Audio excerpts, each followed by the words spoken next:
we can all come together. We don't have to fight. We don't have to hate each other. We don't have to cancel each other. Bobby's pro-choice. I'm pro-life. Guess what? We don't hate each other.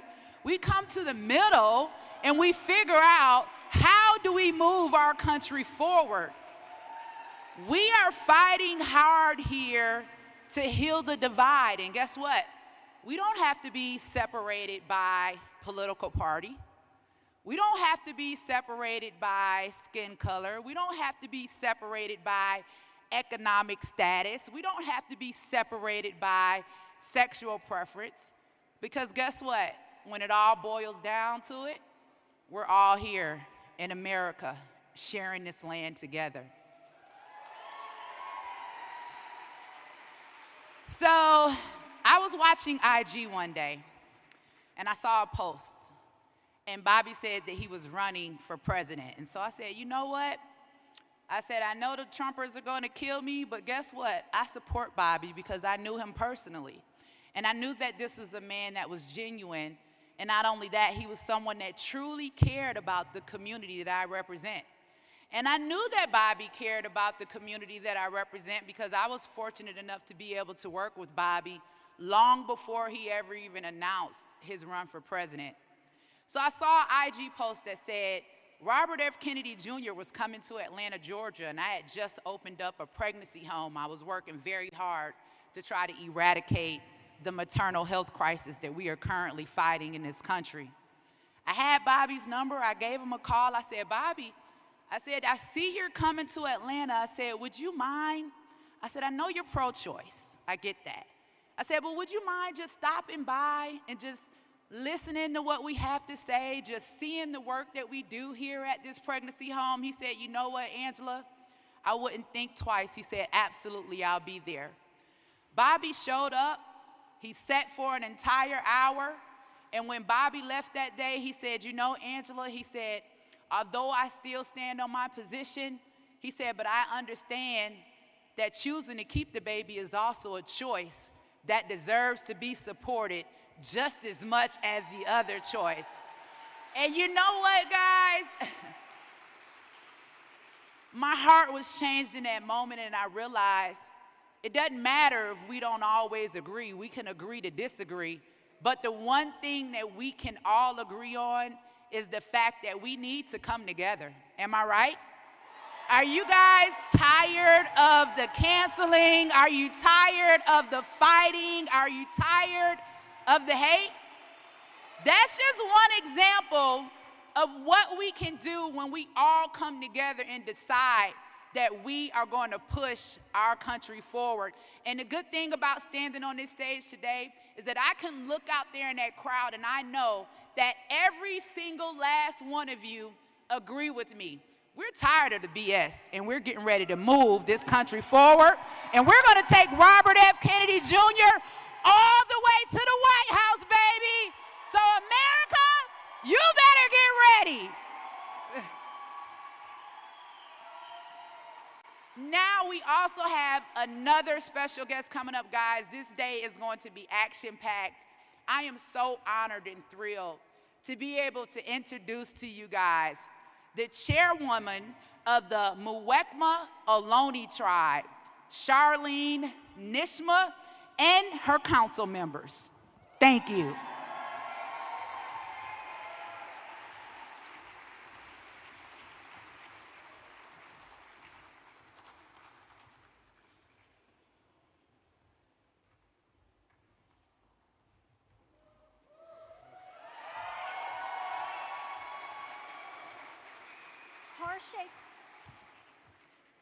Sorry, I'm not that tall.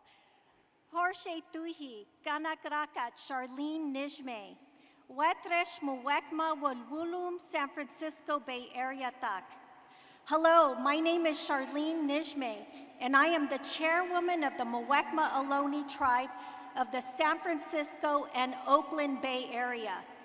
Today, as we come together for Robert F. Kennedy's announcement of his presidential running mate, we are gathered on the ethno-historic tribal territory of the East Bay, Karkeen, Huchun, Haligin Irigin, Ohlone-speaking tribal groups of the Alameda and Contra Costa counties, whom were intermarried with the Yalamu, Aramai, San Francisco Costanoan Ohlone-speaking groups of the San Francisco Peninsula. These are the direct ancestors of the lineages enrolled in the Muwekma Ohlone tribe. This Greater Bay Region's Aboriginal territory includes the unceded, unsurrendered lands of the ancestors of the Muwekma Ohlone tribe, who are the successors of the historic, sovereign, federally recognized, and never terminated Verona Band of Alameda County. This land was and continues to be of great historic significance to the Muwekma Ohlone tribe, and our people are still here today. Where we stand right here in the city of Oakland is part of our 10,000-year historical homeland. Yet the Muwekma Ohlone tribe is still not federally recognized as an official tribe today, despite its existence in fact. This wrong must be made right, and we know a leader like Mr. Kennedy will take up our cause.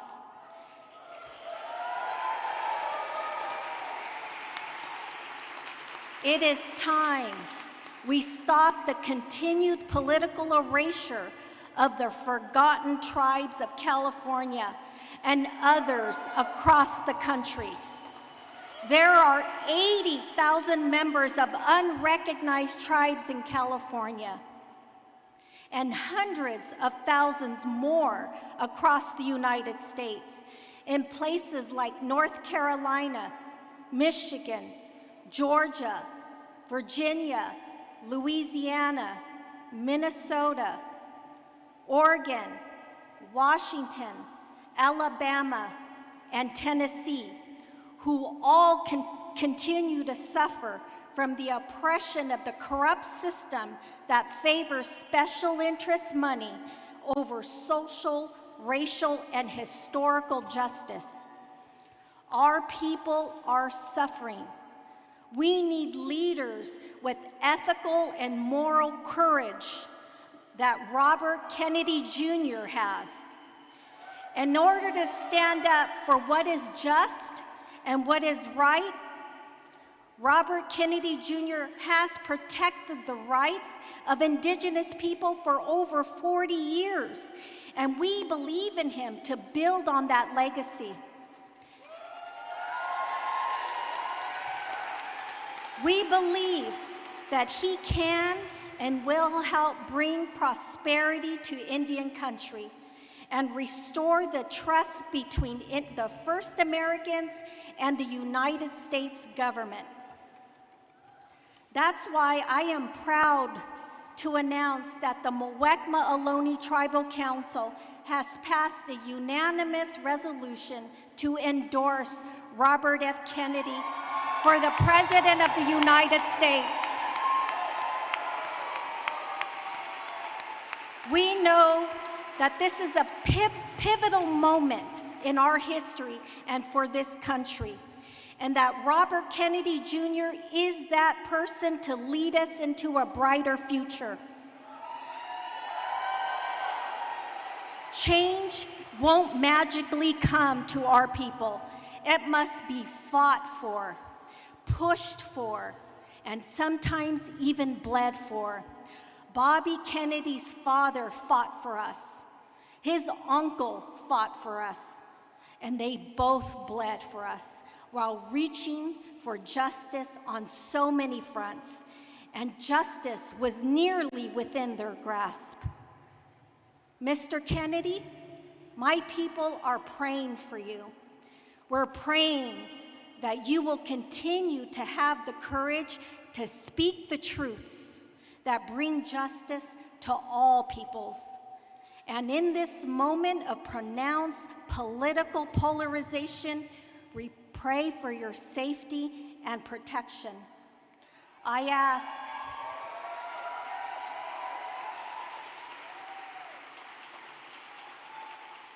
I ask all my Indigenous brothers and sisters, this election year, don't sit this one out. Fight for your freedom, fight for your justice, and fight for Bobby Kennedy, the way that he has always fought for us. Gish Horshe Kinan, my heart, my breath, and my spirit are with you all. Thank you so much.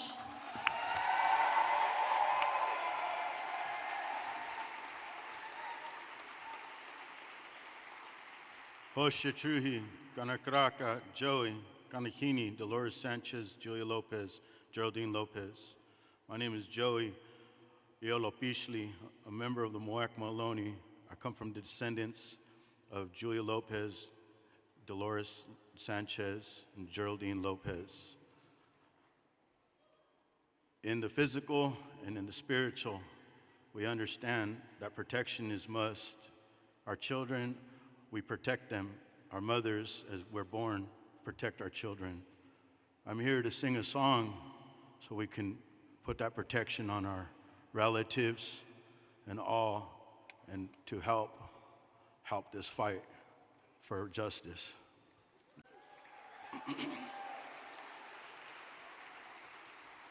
These songs were borrowed and taught to me by allies of our Miwok, Nisenan people, Razzle Dazzle, and Zaya. Blessings. Hosher Chuhi.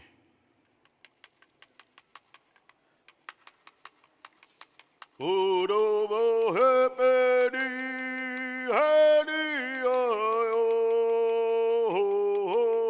hedi ayo ayo udobo hepedi hedi ayo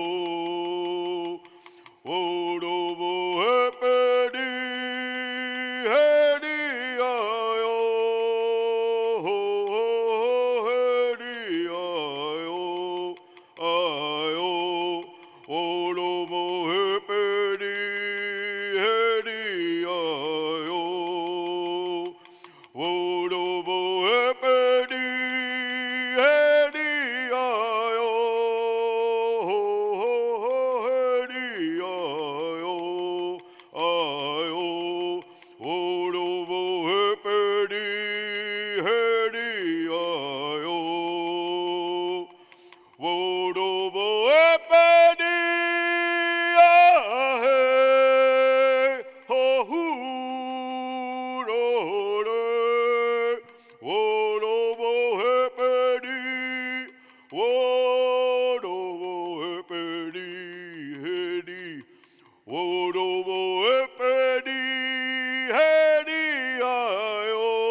California, Northern California, can I hear a oh? Oh! Hear it louder, we need to raise the ancestors. Can I hear a oh? Oh, sure, Chewy. You have a good day. Today is a beautiful day.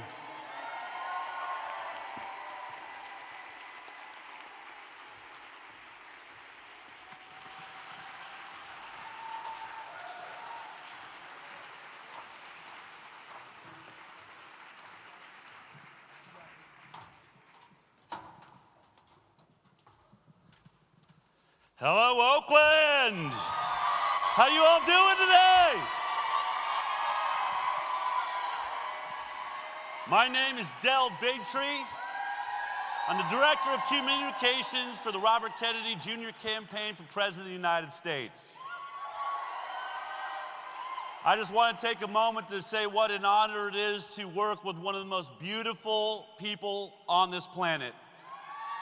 One of the greatest environmental attorneys the world has ever known, fighting for people his entire career against corporate corruption, corporate toxins, polluting waters and oceans. He started the River Keepers and the Water Keepers to protect our environment. We now live in a toxic world over 260 toxic poisons found just in the umbilical cord of pregnant women here in the United States of America. And why are they there? Because our regulatory agencies have never done their job to protect us, but instead have been protecting the corporations from us. That is not the United States of America. That is not we, for, and by the people of America. And we've watched, over the last several years, 2 incumbent presidents, really, and here we are, watching trillions of dollars move to the ultra-rich while the middle class struggles to pay our bills, to go on vacation, to have that pursuit of life, liberty, and the pursuit of happiness. And now we have an opportunity. Someone that is blowing all of our minds when he talks about all of the issues of our time. So many of the cameras that are lined up here today will call and ask, what is your strategy? We know that mainstream news has been trying to black him out, but yet he's now #1 amongst independents across the United States of America, which is now the largest party in the United States of America. That's how disenfranchised we are. #1 amongst those under the age of 35 across America. And why? What was the strategy? I'm going to lay it on you right now. It was actually very simple. We're going to let him speak his mind. He's going to speak in long-form podcasts and interviews, giving the full concept of where his ideas are coming from. He's not stuck on bumper sticker politics, short lines written by other people. I can tell you personally that everything he's saying comes from his heart, his education, his historical knowledge, which we're all watching happen in all of these interviews he's been doing. And so if you haven't been watching Robert Kennedy Jr. at Kennedy24.com, or if your family members don't know who he is yet, have them go to his YouTube channel, or Twitter, or Facebook, or TikTok, where he is changing the world as we know it. We in America are so tired of the duality, of the fighting between 2 parties, when we know we've got such important issues now. AI technologies, facial recognition softwares, our cell phones can track everywhere we're going, and they tried to use that against us during the COVID pandemic. They wiped out our freedom of speech, censored Robert Kennedy Jr., and he brought a case against our nation because of it. We watched doctors and scientists silenced at the critical moment they should have been using social media for what it was, to share ideas and thoughts and experiences from the front line of that experience. And instead, we silenced them, shut them down, and stuck with the regulatory agency experts that told us that standing 6 feet apart from each other, locking down our businesses, keeping our children out of schools was how we're going to handle this. Only to find out now, in front of the Congress, when Tony Fauci says, yeah, that social distancing thing, that's 6 feet apart, that just kind of popped up and had no basis in science. The same man that said to us, when you challenge me, you challenge the science. Never before have we seen science owned, science stuck in its path, science so incapable of going through the scientific method of letting every scientist speak out, everyone challenge the process until we come up with the real answers. That regulatory capture of our regulatory agencies, that corporate corruption that owns our government will only stop in the hands of one man, Robert Kennedy Jr. So tell your friends, tell your families, if we're actually going to handle the issues of our time, if we're going to get out of these wars that are taking trillions of dollars from us, destroying our economy for wars that never end, if we're going to stop that, we need someone bold, someone beautiful, someone that has stood up for us from the beginning. That's Robert Kennedy Jr. I'm so honored to have you all here in Oakland. This is the next step in what's been just an incredible, miraculous journey. Robert Kennedy Jr. will be on the ballot in all 50 states.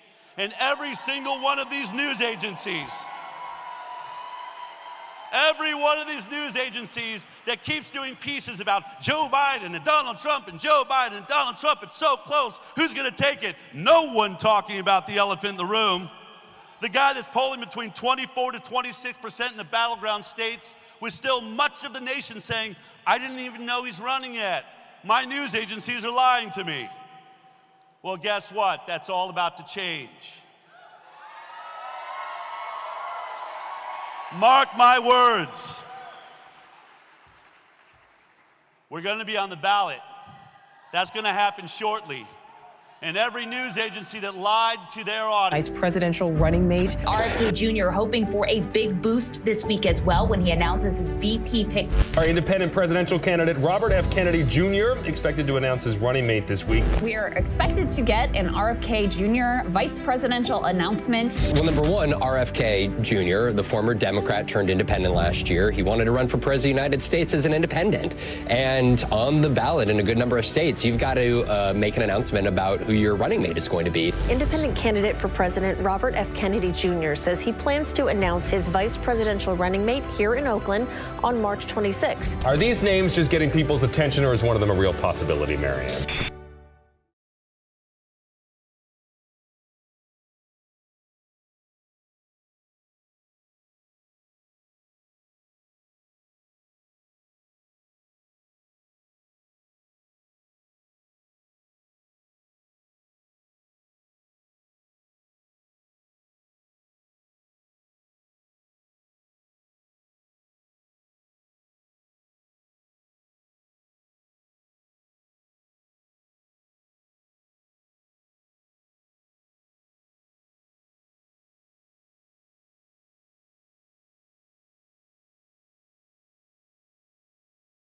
So I hate to be a Debbie Downer, but I have a story to tell, and I think it's one that a lot of you will relate to. 2015 was an extremely challenging year in my house. I was experiencing a wide range of symptoms, including rashes and neuropathy and some eye issues. At the same time, my son had crippling migraines and ADHD. My daughter had digestive issues that were making her so miserable. All of us were on various medications, none of which were particularly helpful, and actually in my case made things considerably worse. So, like most moms, and I know many of you are here today, I decided to start digging through the research and figuring out what is making our family so sick.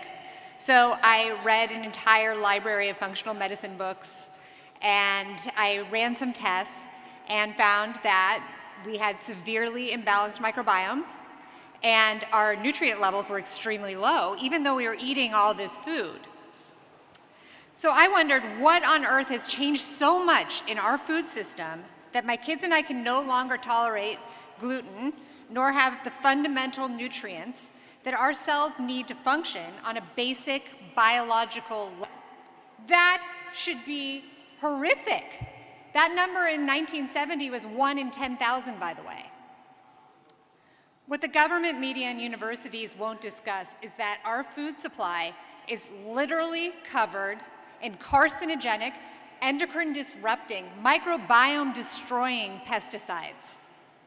Our farmlands have become a dumping ground for toxic chemicals that our regulators either refuse to test, or they do test and then they lie about what they found. The pharmaceutical giant Bayer purchased the agricultural chemical company Monsanto in 2018. Yeah. And so now a pharmaceutical company effectively owns our food supply. So I have to ask you, what incentive does Bayer possibly have to keep our population healthy? This is the same old story of the prioritization of corporate profits and bureaucratic power over our basic right to human health. It's enabled by full regulatory capture of our food and farming system, and it must stop immediately, and Bobby Kennedy's the only person who can do it.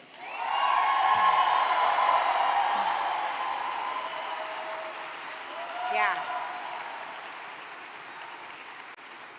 Our farm bill has historically supported monocrop, chemical mega farming. We absolutely urgently need to pass a farm bill supporting family farmers, regenerative agriculture practices, and nutrient-dense crops beyond the clutches of the Roundup-ready GMOs that are making us all sick. We will not decrease the $4 trillion health bill until we regenerate the soil on our farms, cut the ties between regulators and corporations, and discontinue our toxic chemical dependency on both the farm and the pharmacy.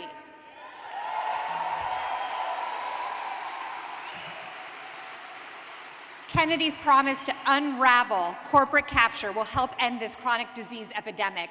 We finally have a leader who shares my vision for the future. Bobby Kennedy is the only candidate who will make this life-saving transformation of our food and farming system a reality. Tell corporations, by the way, your reign over regulators is over. And deliver the basic right to health back to the hands of the United States citizens. Thank you.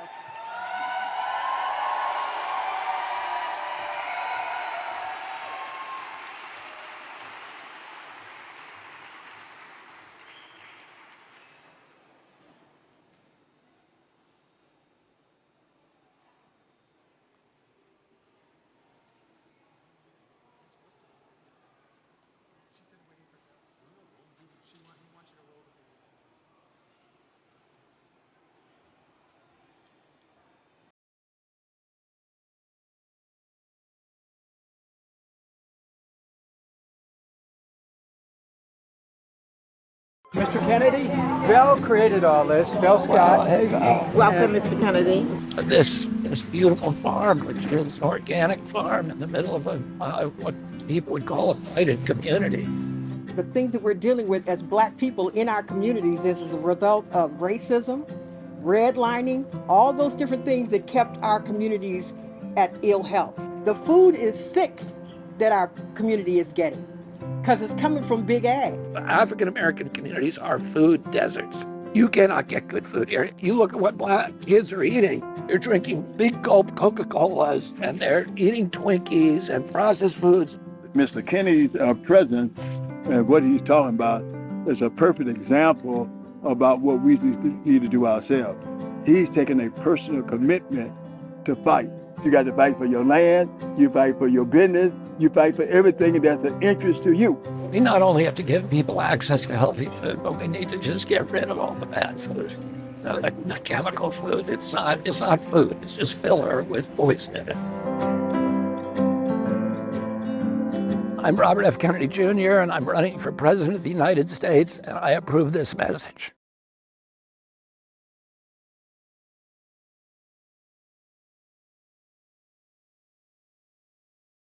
Hold your horses, we're moments away. I just want to bring your attention to these screens over here. We have a QR code for everyone that is hearing impaired, whether you're live in the audience or you're out watching this live stream as it's happening. Just scan this QR code and that will take you to the hearing impaired section so you can see everything typed out for you. The next guest is a personal hero of mine and really should be considered a hero in the world. When there was a small group of scientists, as I said before, basically lying about what would work, deciding to lock down our nation for the first time in history because of a virus. There was a group of people that went to the White House to talk to President Trump at that time, to bring a different perspective that was shared by thousands and thousands of health experts across the world. They wrote a document called the Great Barrington Declaration. A document that will stand the test of time and be heralded as the path the world should have taken. It's my honor and pleasure to introduce you to one of the authors of the Great Barrington Declaration, J. Bhattacharya.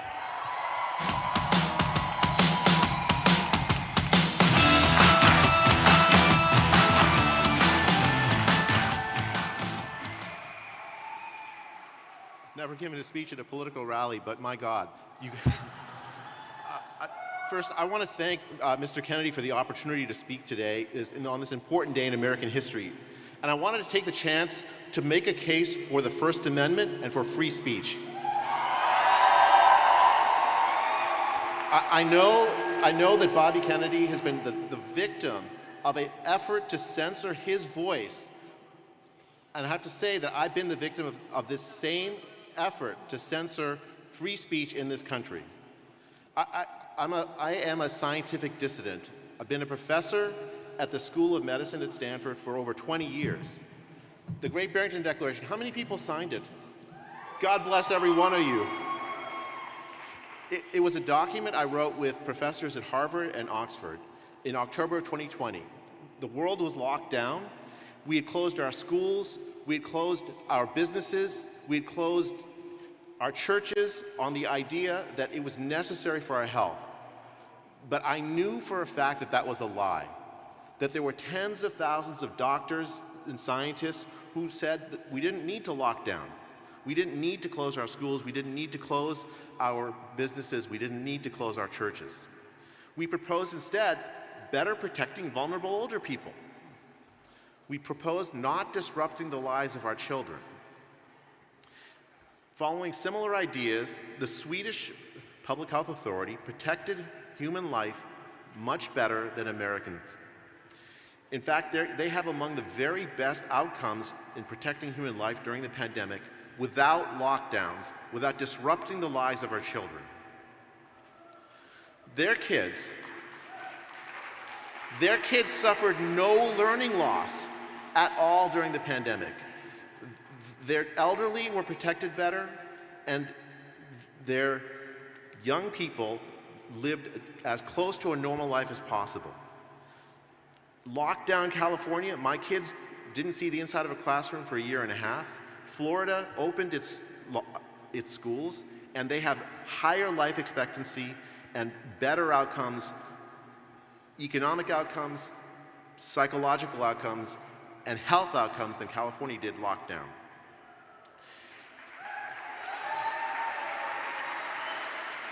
The sad thing I want to share with you is that the powers that be inside the federal government decided they did not like our declaration one bit. The head of the NIH wrote to Tony Fauci 4 days after he wrote it, calling for a devastating takedown. We have the Twitter files which told us what they were doing. We have court cases. A federal judge declared what they were doing an Orwellian ministry of truth. It's the kind of thing that should never happen in a country with the First Amendment, but it did. So, what's the punchline? Free speech is essential for our health. Free scientific...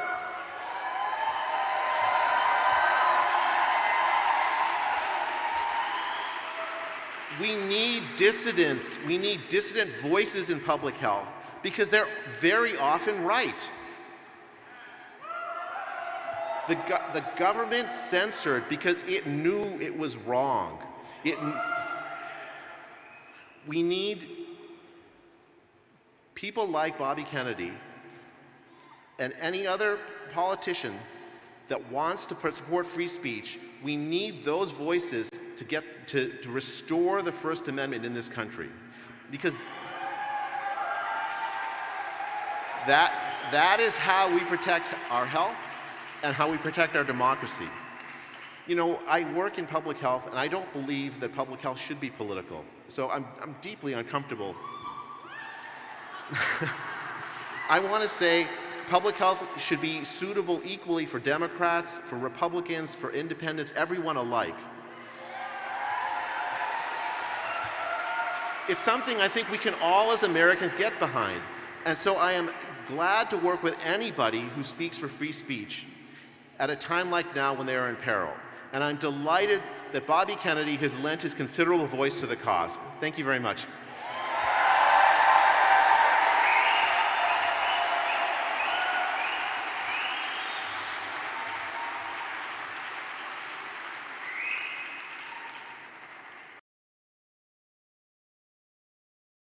I feel like the whole country needs to know what's going on here. It's bigger than alarming. This is the worst I've ever seen it. I witnessed this dystopian nightmare of this uncontrolled flow of desperate humanity crossing the border and converging here because of misbegotten policies by high leadership of the United States. When President Biden took office, he signed some executive orders that basically halted all wall construction. It put our agents at risk, it put the migrants at risk, it incentivized the profit making for the smugglers. At the end of the day, this is a business. Billions and billions of dollars every month are earned from transporting people across into the United States. These kids are being exploited all along this track. There's nothing humane about any of this. In this room, obviously, we designed it to be as comfortable as we can possibly make it, because the reality is no child should ever have to come to this exam room. Señora y mi hija están conmigo. Pero mi hija de 18 años, no sé dónde está. We see a lot of violence as people are making across the border through Mexico or their countries. We see that devastation. United States Border Patrol agent. I spent many years along the southern border. I have witnessed the good, the bad, and the ugly of what can happen with poor policies and lack of leadership out of Washington, D.C. Last year, I met Bobby when he came to Yuma. I spent time with him and his campaign. We discussed the realities of the border. Not only did he spend time with me, but as you saw in the video, he saw firsthand hundreds of people from around the world coming into the United States illegally at all hours of the day and night, tying up the hands of our agents while the cartels profited off human exploitation. He met with the mayor, the sheriff, the county commissioner, the hospital staff, nonprofit organizations, the food bank, the domestic violence shelter, the ranchers and the farmers, everyone who has been impacted by an out-of-control border. I was amazed that someone of his position and his stature spent 3 days listening and learning, not just checking a box in a photo op. As we spoke, he asked great questions, but most importantly, he listened. And as we talked, I shared my vision of border security. And as a career law enforcement agent, it was important to me that he understood how necessary it was to secure our borders, how critical and how part of an integral part of our immigration system border security is. But oftentimes, border security and immigration get conflated, and that leads to further division and rhetoric. So I shared my vision of how the border should be, and that we should be a border made of tall fences and wide gates. The tall fences represented the border security system, the right infrastructure where it is needed, the technology to aid and assist our border security agents along the border and at the ports, personnel to conduct our very important security mission and backed by strong policies. But equally important were the wide gates. The wide gates are our legal and lawful pathways into the United States. Strong and effective policies to allow those to come legally, more efficiently, to enhance and strengthen our commerce, to allow trade and travel to flourish, clear up the enormous backlog for those who are following the rule of law, more efficient means so people can come in who want to add to our way of life. People shouldn't wait years or a lifetime to be able to come to our country for the right reasons. And if our current workforce cannot provide the means for businesses, big or small, we need a better way to recruit and attain foreign workers without bankrupting small business with overregulated, antiquated systems. I believe Bobby sees this problem as an opportunity. He saw firsthand how important it was to secure our border. He saw the need to clean up the current immigration system. And I know, living along the border for many years, that a secure border is a safe and healthy border for both countries. That people should be able to come back and forth through the ports of entry to see family and friends and feel safe when doing so. And as someone who's been around the world like Bobby, he knows working together with Mexico will be key. Being a beacon of hope for all of those around the world is a tenet of our country, but so is the rule of law. So consequences are necessary for those that take advantage of our system and the people along the way. And no doubt, I believe he knows transparency and accountability of our government is important to regain the trust and credibility of the American people.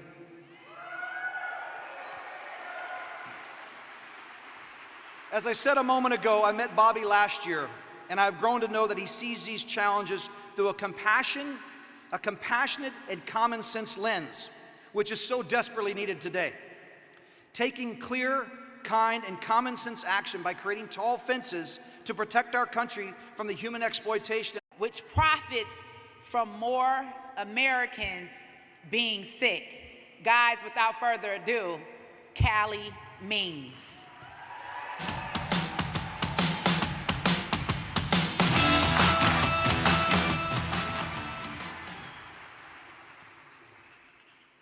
Working for the food and pharma industries early in my career, my job was to funnel money to institutions that Americans trust.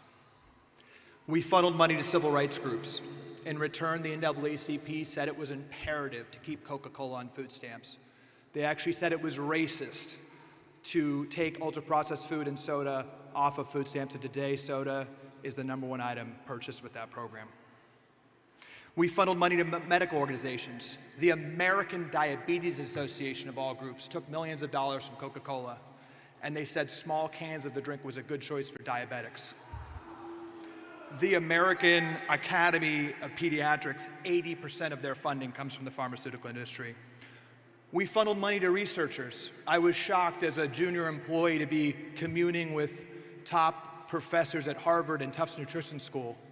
I found that 11 times more funding comes from the food industry for nutrition research than the NIH. I found out that more than 50% of the Harvard Med School budget touches pharma in some way. We funneled money to the media. Pharma funds over 50% of all TV news funding, and I realized that wasn't to influence consumers, that was to influence the news itself. That's why during COVID, which was essentially a foodborne illness, this was really a condition that did not kill metabolically healthy people. There was no curiosity, no reporting on that. Of course, it was just a pharmaceutical solution that was talked about. We funded politicians. The healthcare industry funds politicians with direct donations 5x more than the oil industry, 3x more than any other industry. And we funded the regulatory agencies. The FDA itself, 75% of their funding comes not from taxpayers, but pharmaceutical companies. And I can tell you from being in DC, bureaucracies are built to grow. Our system is rigged, and the disastrous ramifications are plain to see. 9 of the 10 killers of Americans are tied to preventable chronic conditions tied to food. 90% of healthcare costs are tied to these preventable conditions tied to food. The statistics are unfathomable. 50% of young adults are overweight or obese. 33% of young adults have prediabetes. 25% of young adults have fatty liver disease. This is a moral stain on our country. The childhood obesity rate in Japan is 4%. We're committing genocide against our children. Why is the healthcare system letting this happen? There's one simple reason. Every single institution that impacts your health is incentivized for you to be sick and incentivized against you being healthy. That includes medical schools, insurance companies, pharmaceutical companies, and hospitals.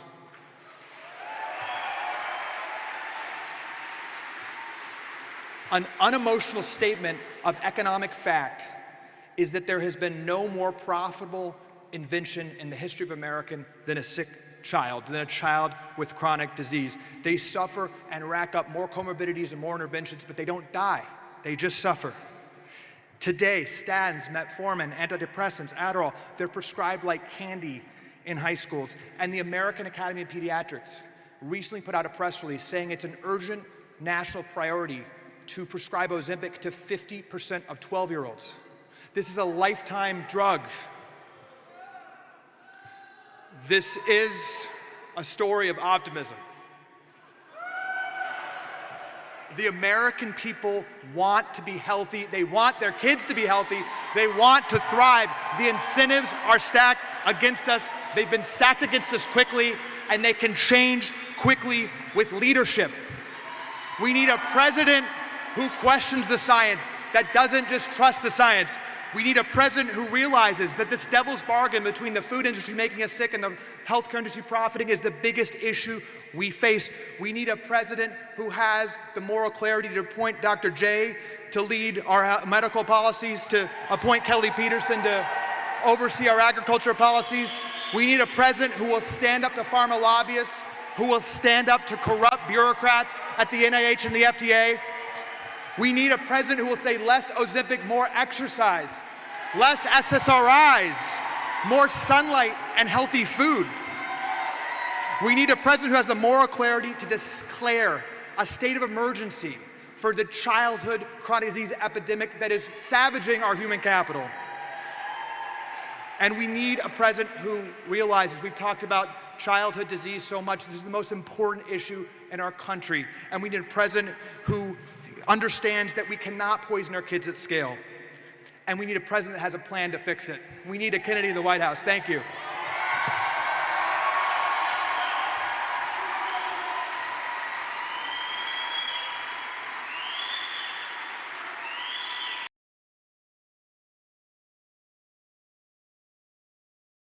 The group that control it. I've sued NIH, CDC, EPA, FCC, FDA, all of them.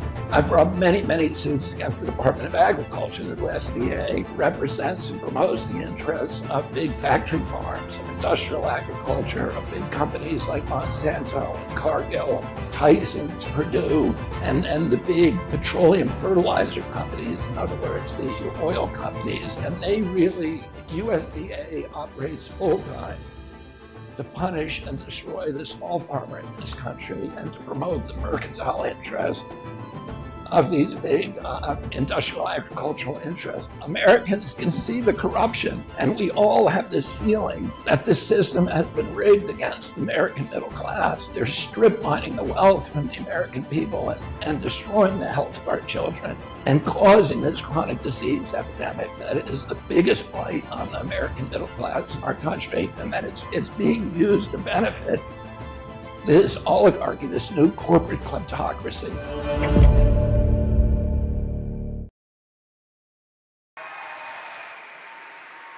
Let's give another warm welcome to Tim Hockenberry.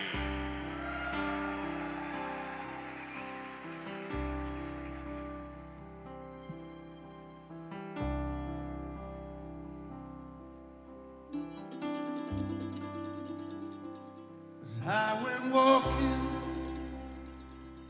that ribbon of highway, I saw above me the endless skyway, saw below me the golden valley. Oh, this land was made for you and me. I roamed and rambled, I followed my footsteps to the dark and sands of the diamond desert. All around me, the voice was calling. Oh, this land is made for you and me. Sing with me now. This land is your land. This land is my land. From California to New York Island, the redwood forest to the Gulf Stream water. Oh, this land is made for you and me.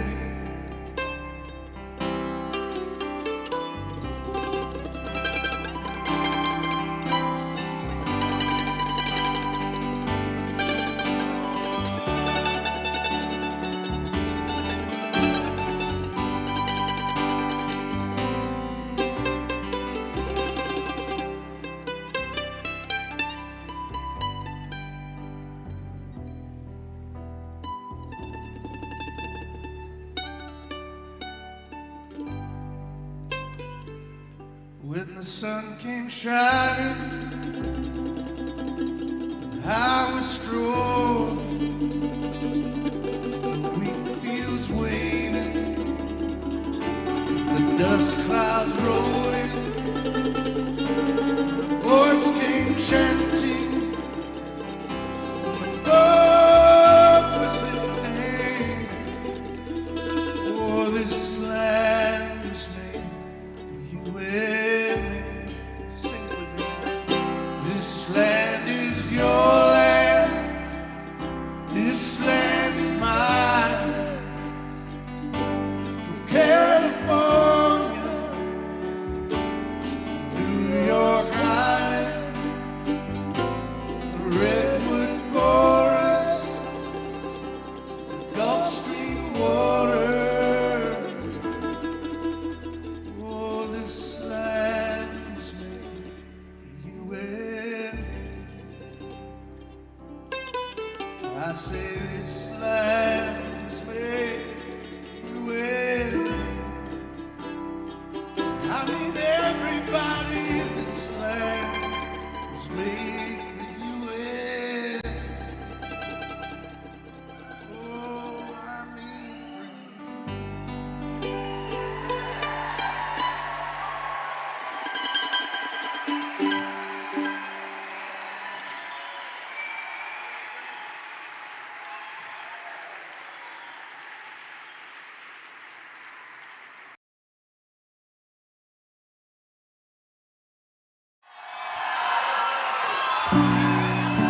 I got a lot to talk about. They shouldn't have shut me up that long, because now I'm going to really let loose on them for the next 18 months. They're going to hear a lot from me.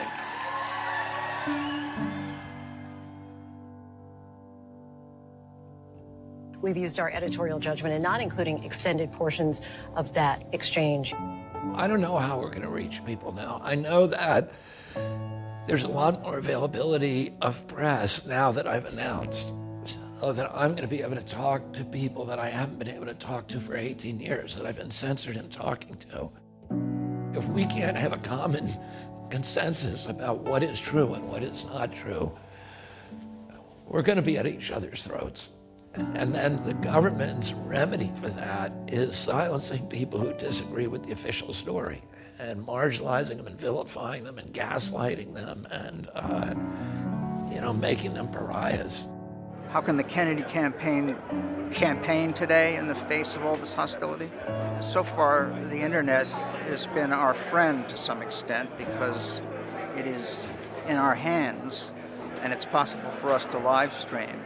It's possible for us to get our own message out, even though every other website out there seems to be hostile and intent either on censoring that message or directly attacking their agenda. Until they turn the internet off, those are the means that can be used to keep this campaign going, And if they turn the internet off, then we're going to have to rely on face-to-face communication. I look at this crowd, I see all the flags of Europe.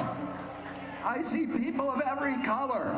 We're living in a sea of propaganda and censorship. And when I look at the media, it's all these narratives. They all want you to get to think and act in a certain way. And most people they don't have a good defense against propaganda. Between Facebook and the White House, there was an acknowledgement that they were being asked, and they were complying with censoring information that everybody knew to be true. Tapped up the cost of the Ukraine war to $113 billion. I am not going to run a mean-spirited campaign or a personal campaign against President Biden. And I think everybody wants safe vaccines. Look, when the horse track is muddy, all horses have a chance to win. Well, look at where politics in our nation and our world is today. It's a muddy horse track. Bobby has a great chance of doing this. We have a poll. Kennedy Jr. has basically been nowhere, yet he's at 20%. And with an absolutely hostile media campaign. A new poll from Echelon Insights finds that Robert F. Kennedy Jr.'s favorability numbers among likely voters are the same as Vice President Kamala Harris's and Donald Trump's at 39%, and just a few points below President Biden, who has 43%. But the more notable statistic here is that RFK Jr.'s favorability is skyrocketing.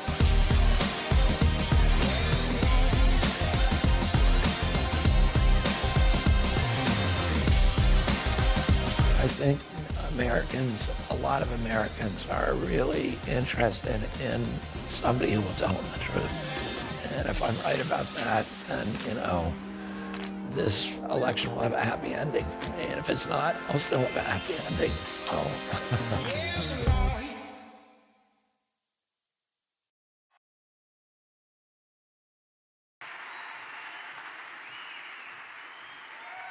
Oh, wow, this place is getting packed. I'm talking about you guys are in here. How are you feeling so far? Are you loving it? Wait, let's try this again. I've got another question. Are we taking Bobby to the White House?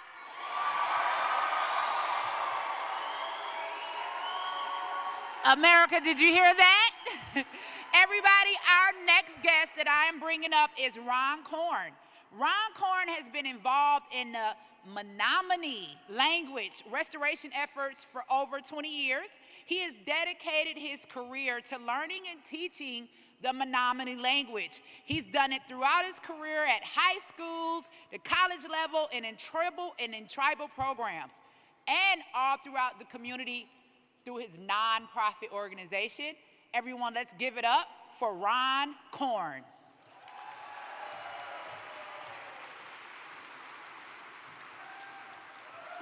Nahau nature matnamin ewok, netanawe makanuk, mishik maoni wiok e hiosa itua. Yope yos n kata nawach kakikitim and e sekimaka e hios. Nene ayawi and ayah mut sakwat, taminaka o matnamin e hake ne wapium. Awasa ne totam, no nat, ni wopit te shiwinini, ne kia, kishitna te shiaki, ne mata mosa maya awasesa, ne anen ni chianok, ne tatnawak tatino ne kut nosisa. Hello, everybody. How are we feeling today?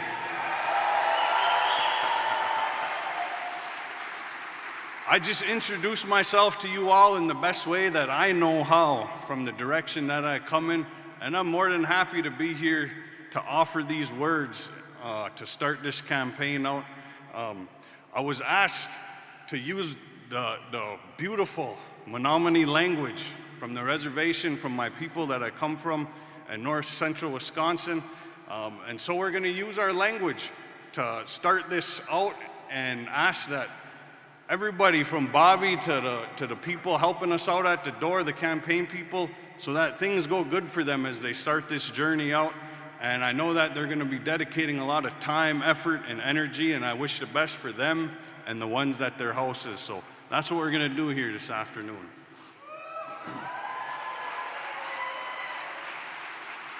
Nahau, enote hayane kut kesamanato, kemasamasanoak, koko masamanoak. Una opmini nata mokan watakun. Waiwanen kitanen maoni kako, Iowis kayesa satian, e yope kayesa sekimaka, yo mini kesekut, pasa sekimaka e yos. And ota hayane kut inani, Bobby taught wana up waichan o kiwuk, yotni ma met se kako kiwa sata to, yope, wapa, almishika manakamanat, kikochemane mua sta pene to, and ne mihikan and ne ta maoni mahno sekimaka. Waiwanen kitanani mua, netanoe makanuk. Have a beautiful day, everybody. Nice to see you.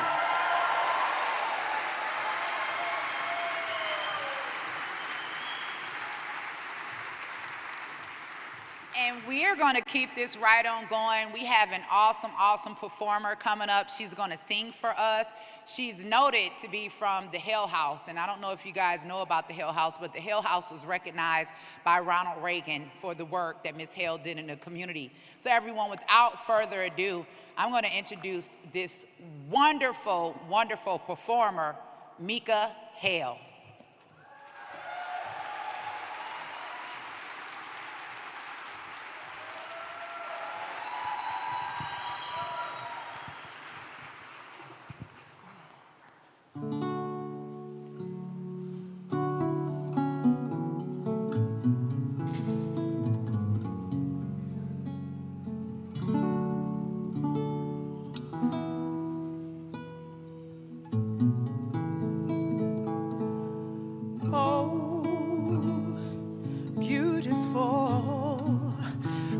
spacious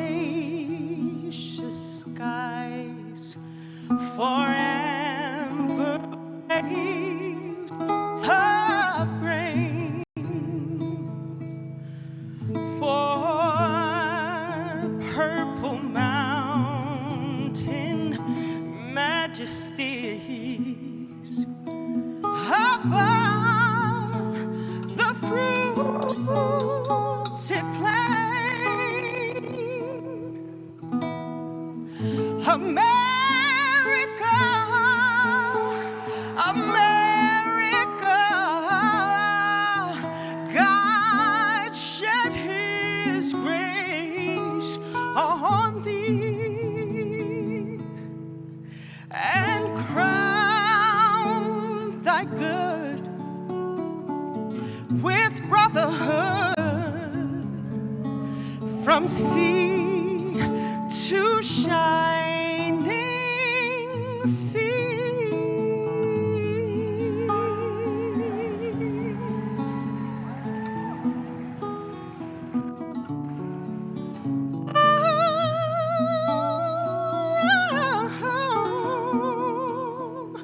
Oh, beautiful, for heroes provide in liberating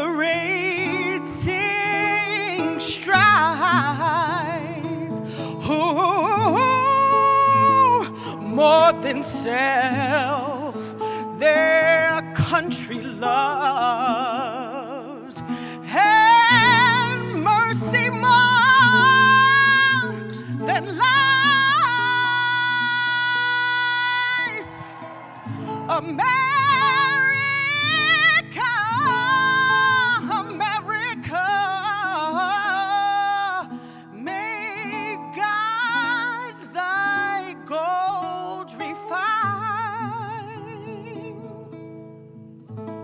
till all success be nobleness, and every gain divine.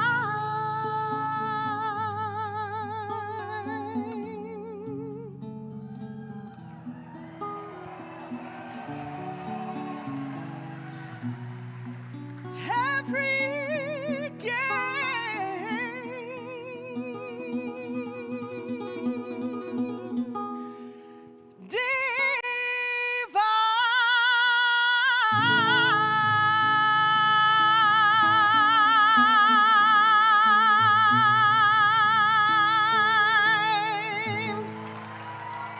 God bless America!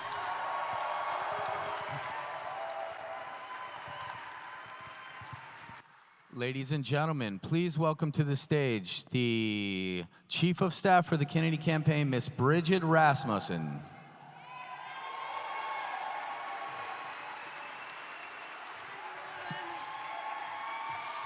Hello, everyone. Thank you so much for being here today. I just wanted to come up and say a few words about the We the People party here in California. Who's heard of We the People? Woo! Awesome. Amazing. So as an independent candidate, Bobby does not automatically appear on the ballot here in California. So we formed a party called We the People in order to get him ballot access here in California, which also happens to be my home state. I'm actually from San Francisco, so just across the bridge. So we've got dozens of volunteers here. They all have green badges, and they can all walk you through the steps in just a couple minutes to register for We the People. And that's how we're gonna get Bobby on the ballot in California and eventually get him in the White House. So, yep. Thank you so much again for being here and being a part of this historical day.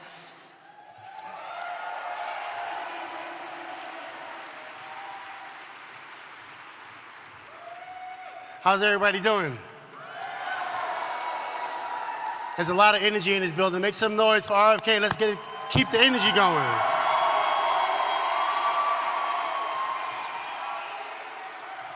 Well, we're gonna do something collaborative to make sure we continue to show our support. So I want everybody to pull out their phones right now, or in 3 seconds, and I want you to text FUTURE to 20241. Remember, text FUTURE to 20241. And is everybody ready to declare their independence? Is everybody ready to declare their independence? Everybody watching in this audience, once again, text FUTURE to 20241, and we're going to see you soon.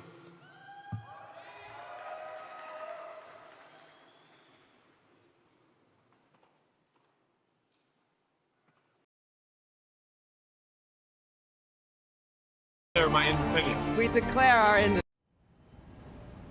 This is a day of affirmation, a celebration of liberty. We stand here in the name of freedom. We are committed to peaceful and nonviolent change. We must recognize the full human equality of all of our people, not just to those of a particular religion, not just to those of a particular race, not just to the wealthy, but to all of the people. We must do it for the single and fundamental reason that it is the right thing to do.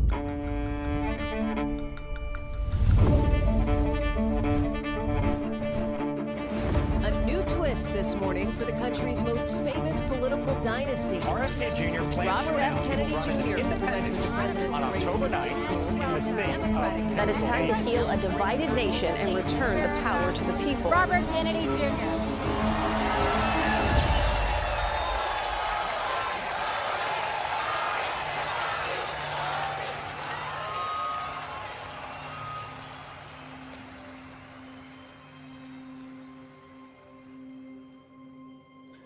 We are told today that our nation is hopelessly divided. But I found something different as I travel this country. I have witnessed an upwelling of optimism that I've never seen before. Something is stirring in us that says it doesn't have to be this way. And so I've come here today to declare our independence from the tyranny of corruption, which robs us of affordable lives, our belief in the future, and our respect for each other. But to do that, I must first declare my own independence. Independence from the Democratic Party,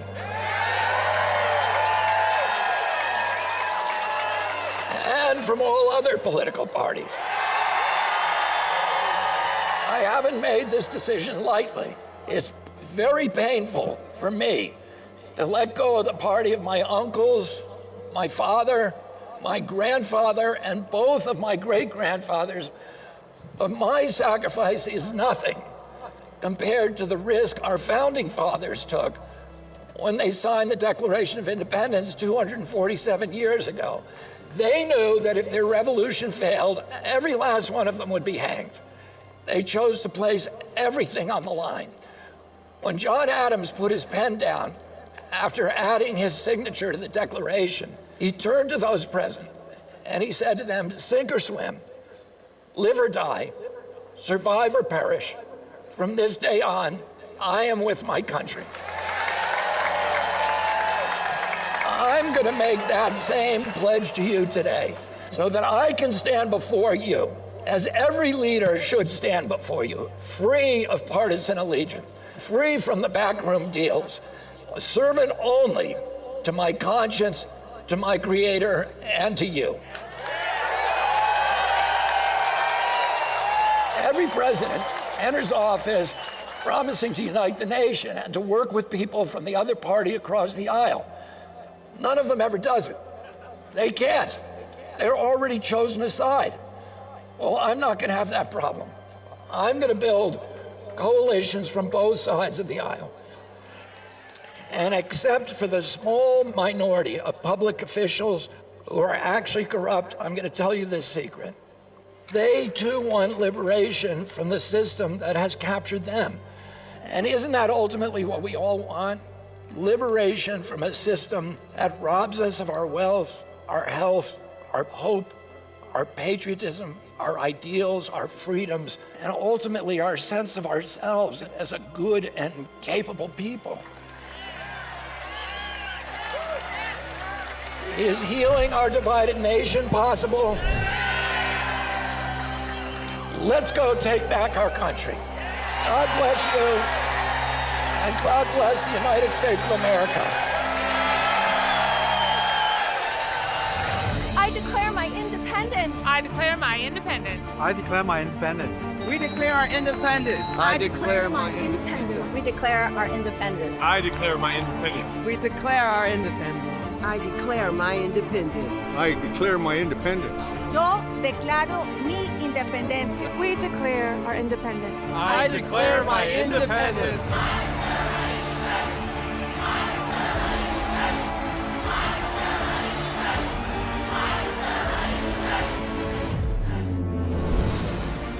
Few men are willing to brave the disapproval of their fellows, the censure of their colleagues, the wrath of their society.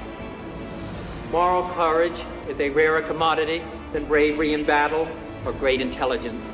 It is the one essential, vital quality for those who seek to change the world. I'm Robert F. Kennedy Jr., and I approve this message.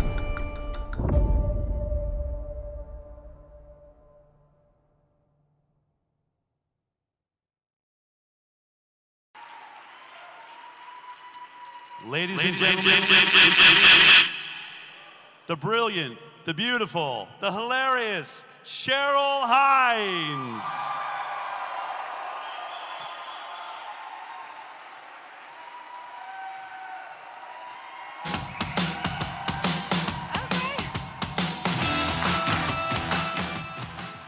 Hi, everybody. Thank you for being here today. Oh my gosh. I am so excited that you're here to help us celebrate another milestone on Bobby's campaign to the presidency. Yes. And I just want to take a moment to say, as we move through our day, let's think about the people in Baltimore who are experiencing their tragedy, and we want to keep them in our thoughts, in our hearts, and our prayers today. Yeah.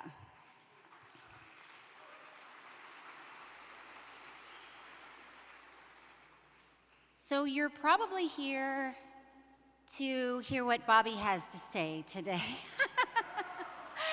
It's a very exciting day, and you will not be disappointed.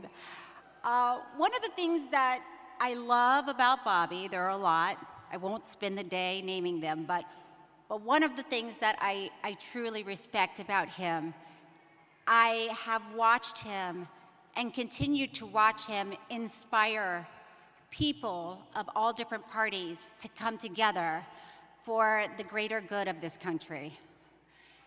Yeah.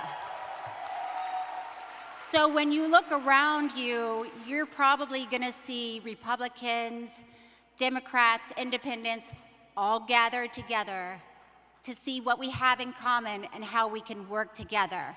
And that's what Bobby's all about, and that's who he is, and that's what he's doing. And America is listening and is inspired.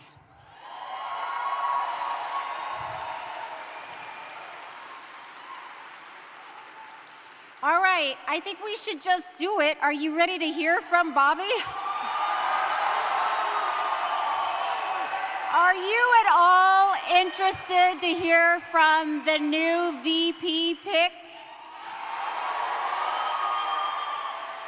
Okay, well let's make a lot of noise. I want to really hear how enthusiastic you are about this. Please, ladies and gentlemen, put your hands together for my love for the next president of the United States, Robert F. Kennedy Jr.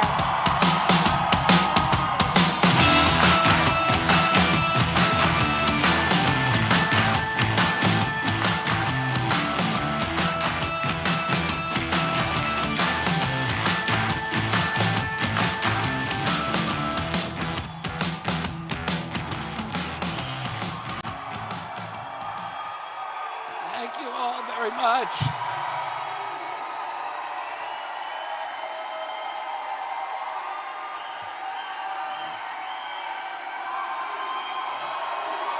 Thank you all very much.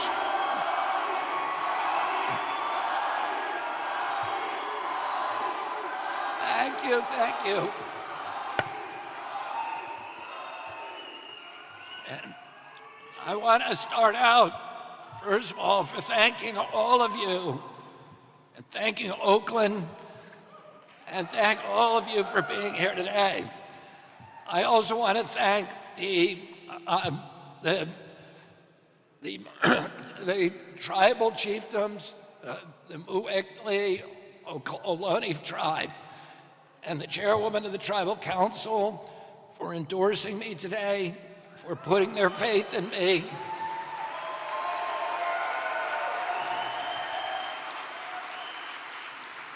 And they know, the Mu'ekma Ohlone tribe. Oh, and they know very much that this struggle for Indigenous rights has consumed a lot of my life, my personal and my professional life, and that this work is going to continue when we're in the White House.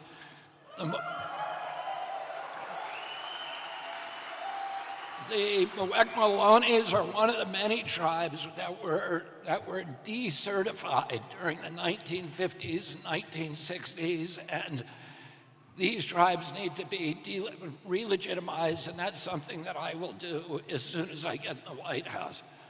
I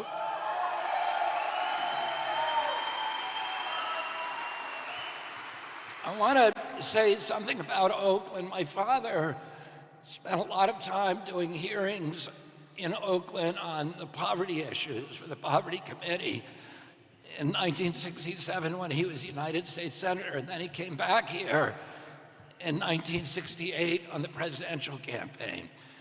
And during that presidential run, he made an unscheduled visit to Oakland's Taylor Memorial Church. And he went there with Willie Brown, who, as you know, later became mayor of San Francisco, but at that time he was an assemblyman. And he came to meet with a lot of local activists here in Oakland at a very, very violent and turbulent time. He met with the NAACP and the Black Panther Party. And it was a very rancorous meeting. He was advised by the local police chief not to go. He attended with two of his companions, John Glenn, the astronaut, one of his best friends, Rafer Johnson, who had been the decathlon champion in 1960 and was one of my father's closest friends. And the meeting was so rancorous and vitriolic that at one point, Rafer and John Glenn advised my father to leave. People were insulting him. People were threatening him. And my dad refused. And he said, this is between me and them. I need to hear them out. I need to hear what they're going to say. And he waited. He stayed throughout that meeting. And the next day, all of the people who were at that meeting signed up to join his campaign. And the Black Panther Party provided his security detail here in Oakland and continued to provide security for him later on in the campaign in his convoys. And there was a lesson that I just wanted to share with you because it's a lesson all of us need to learn at this point in our history. And we need to start listening to each other, even when it's difficult.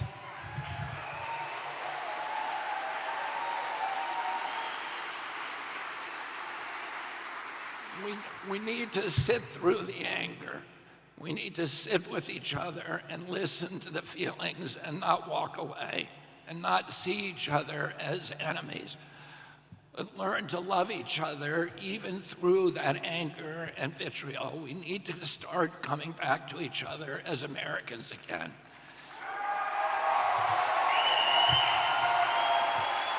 Now,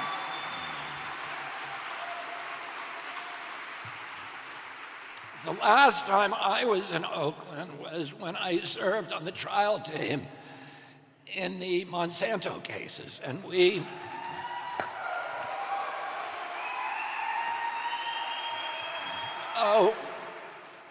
We tried 2 of the 3 cases in this city. We wanted $289 million in the first, and then the third one, which we tried here, we asked the jury for $1 billion, and an Oakland jury gave us $2.2 billion. And that brought Monsanto to the negotiating table, and we settled then all 40,000 cases. But I lived here for several months during that trial, and I got to really love the city. The Monsanto case was the latest in a lifetime of battles for me to get poisons out of our food and out of our farms and to restore our soils. That effort has consumed a lot of my life, and I wanted a vice president who shared my passion for wholesome, healthy foods, chemical-free, for regenerative agriculture, for good soils,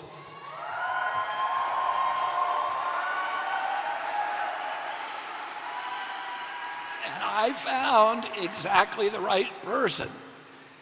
And among other things, she has used over the past several years cutting-edge technology, including AI, to calculate the catastrophic health consequences of toxins in our soil, our air, our water, and our food. Technology has been a lifelong passion for my future vice president. This is important because I also wanted a vice president who shares my indignation about the participation of big tech as a partner in the censorship and the surveillance and the information warfare that our government is currently waging against the American people.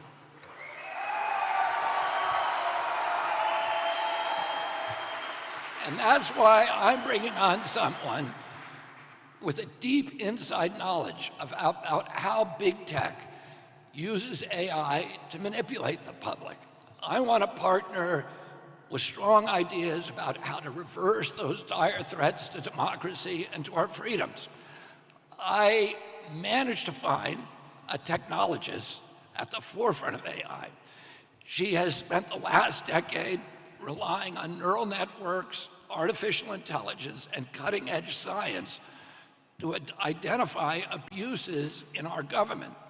She understands that the health of every American is a national security issue and a national security risk. Her work has proven time and again that health drives our economy, that it is the foundation of our mental health, our national happiness, our ability to lead the world in innovation, in prosperity, and in peace. I also wanted someone who was an athlete, who could help me inspire Americans to heal, to get them back in shape. And I'm happy to report that my vice president is an avid surfer,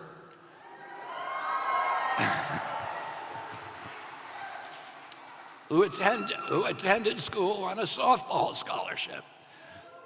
I wanted, right here in Oakland, I wanted someone who was battle-tested, able to withstand criticism and the controversy and all the defamations and slanders and perjuries that are thrown against anyone who embarks on a presidential campaign.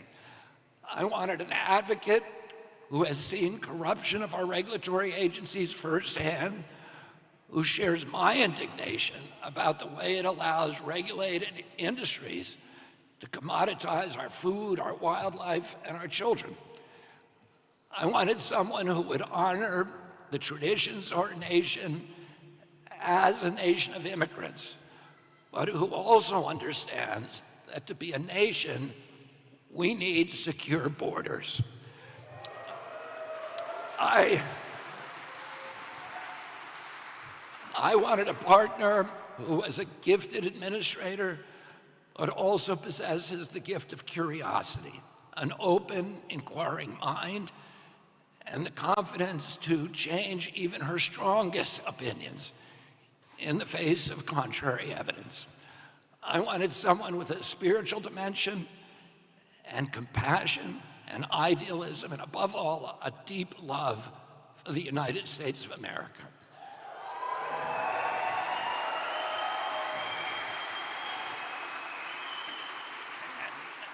I found all of those qualities in a woman who grew up right here in Oakland, the daughter of immigrants who overcame every daunting obstacle and went on to achieve the highest levels of the American dream. So that is why I'm so proud to introduce to you the next Vice President of the United States, my fellow lawyer, a brilliant scientist, technologist, a fierce warrior mom, Nicole Shanahan.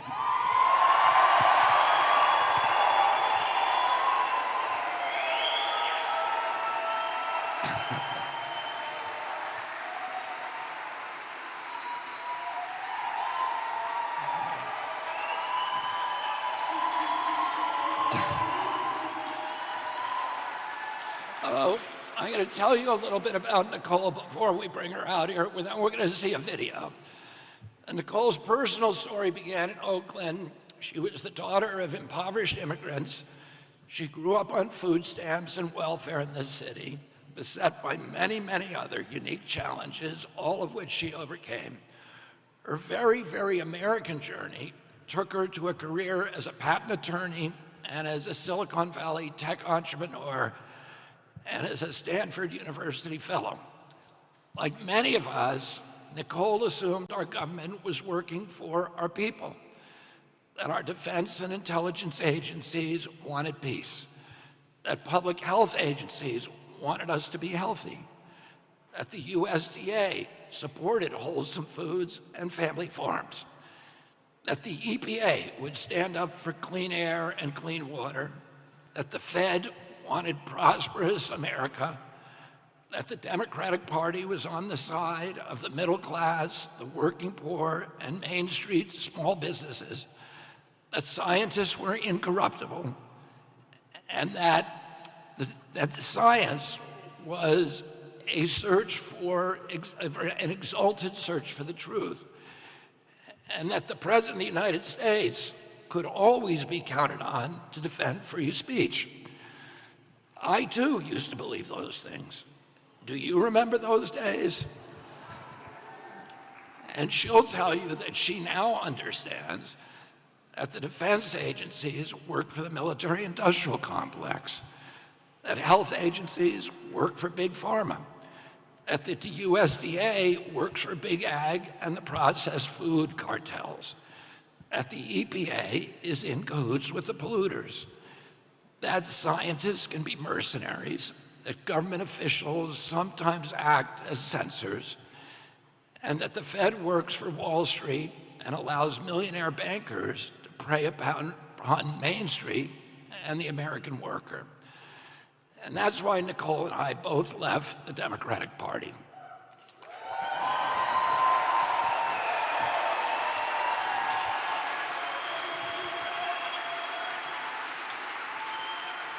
Our values didn't change, but the Democratic Party did. The things that we love are still the same. We love our families, our children, and our faith. We love clean air and clean water and productive soils and good food. We love the wilderness and our Purple Mountains majesty. And above all, we love our country.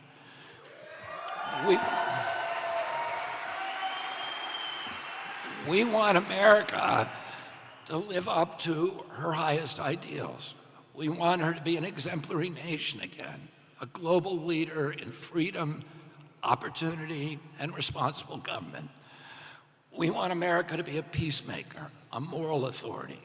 We want our children to grow up, as I did, in a country for which they feel love and pride. We want them to feel safe and to have every opportunity for dignity, prosperity, and community.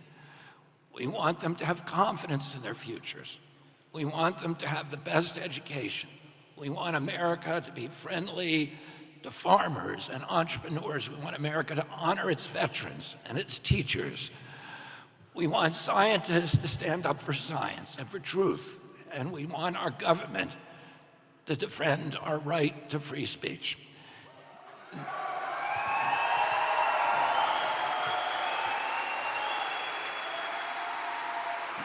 Nicole and I share all of these values.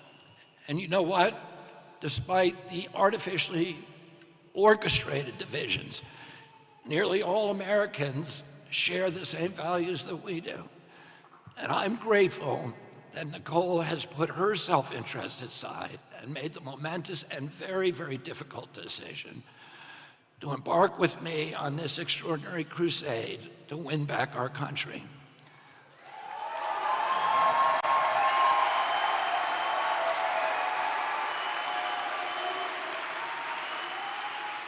And I was most importantly looking for a partner who is a young person. And Nicole is only 38 years old.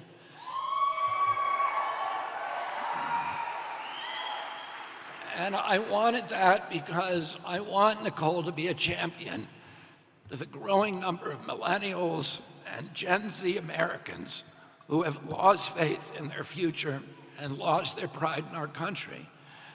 Many in her generation have stopped believing that older people who have been running our government for so long understand them or represent their interests. That older generation that now dominates Congress, the Supreme Court, and the White House is the same generation, the same people who ran up the $34 trillion debt, and millennials and Gen Z and their children will shoulder the burden.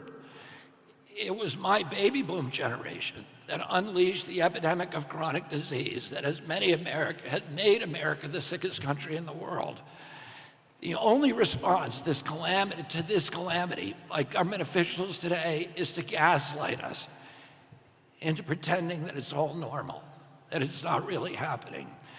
Nicole and I both share doubts about the corporate captured uniparty and that it can produce leaders capable of imagining a different version of America, a hopeful version of the future. We both have doubts that either the Democratic or Republican Party nominees are capable of dealing with the complexities and fulfilling the great promise of a technology-driven economy. In the right hands, technology can be America's salvation. It can give us the path out of debt chaos, out of environmental ruin, out of the chronic disease epidemic. But we both fear that in the wrong hands, technology can turn its power against humanity. We don't think that either President Trump or President Biden understands the promise or the peril of technology sufficiently to direct its trajectory toward freedom and healing and prosperity.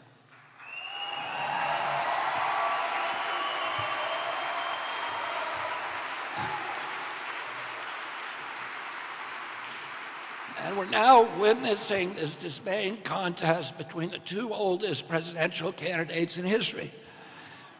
Those two men, during their terms as president, both worked to close our Main Street businesses for a year, 3.3 million businesses, with no due process, no scientific citation, no public hearings, no environmental impact statement. They just told us to shut them down. Those policies that both of them engineered transferred $4 trillion from the middle class to this new oligarchy of billionaires. They created 500 new billionaires in 500 days, a billionaire a day. Today, together, they ran up a greater debt than all previous presidents combined since George Washington. Two men with a single term in office each. Now, they don't want us talking about those things. They want us instead to hate each other, to fear the other guy. But to young Americans, they look like two sides of the same coin.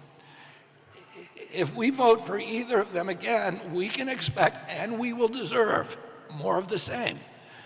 The annihilation of our middle class, the further impoverishment of working poor, more chronic disease, more epidemics, more environmental destruction, more debt, more war, and fewer constitutional rights. I've asked Nicole to use the platform of the vice presidency to speak for all, not just young people, but all the invisible, voiceless Americans who feel let down by our government. As your vice president, Nicole will represent working poor who feel forgotten, who sink every day deeper into debt. She's going to fight for all those Americans who know what it's like to skip meals to pay for gasoline, and who watch food prices spike ever higher and wonder how in the world they're going to make it through the grocery store checkout line. I want her to stand up for the children who are receiving substandard educations, and for the veterans who are feeding their families in soup kitchens, and for the 1.1 million American children whose parents served in Afghanistan and Iraq, and who silently struggle with PTSD and with traumatic brain injury. I want her to represent the mothers who struggle to protect their children from bad chemicals, bad pharmaceuticals, and bad food.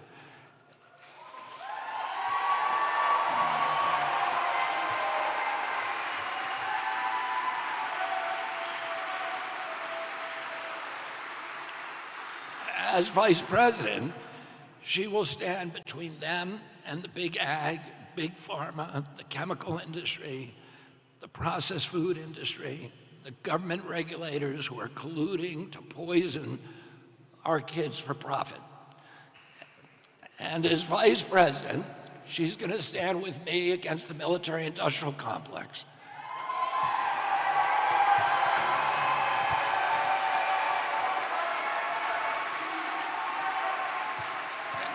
And the neocon interventionists and all of their forever wars. In 1932, Franklin Roosevelt appointed my grandfather, Joseph Kennedy, to run his brand new Securities and Exchange Commission. My grandfather had been a stock manipulator on Wall Street, and FDR wanted a chairman who understood the stock market inside and out as the only person who could reform it. In a similar vein, Nicole will stand up to Silicon Valley, which she knows inside and out.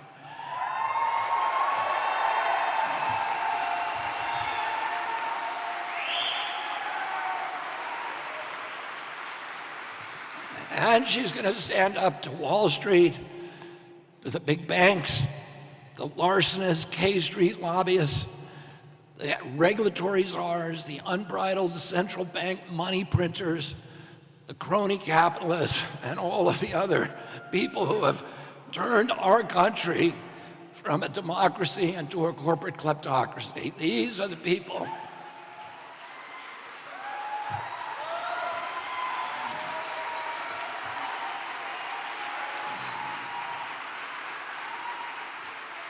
Their cupidity drives our corrupt campaign finance system, which is nothing more than a system of legalized bribery.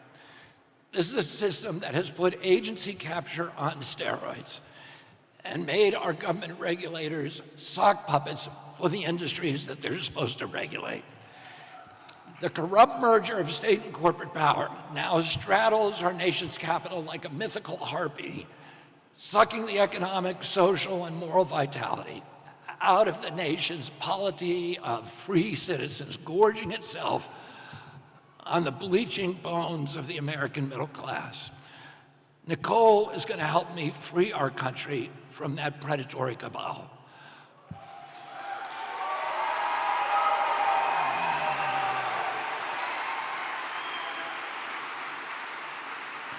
Our independent run for the presidency is finally going to bring down the Democratic and Republican duopoly.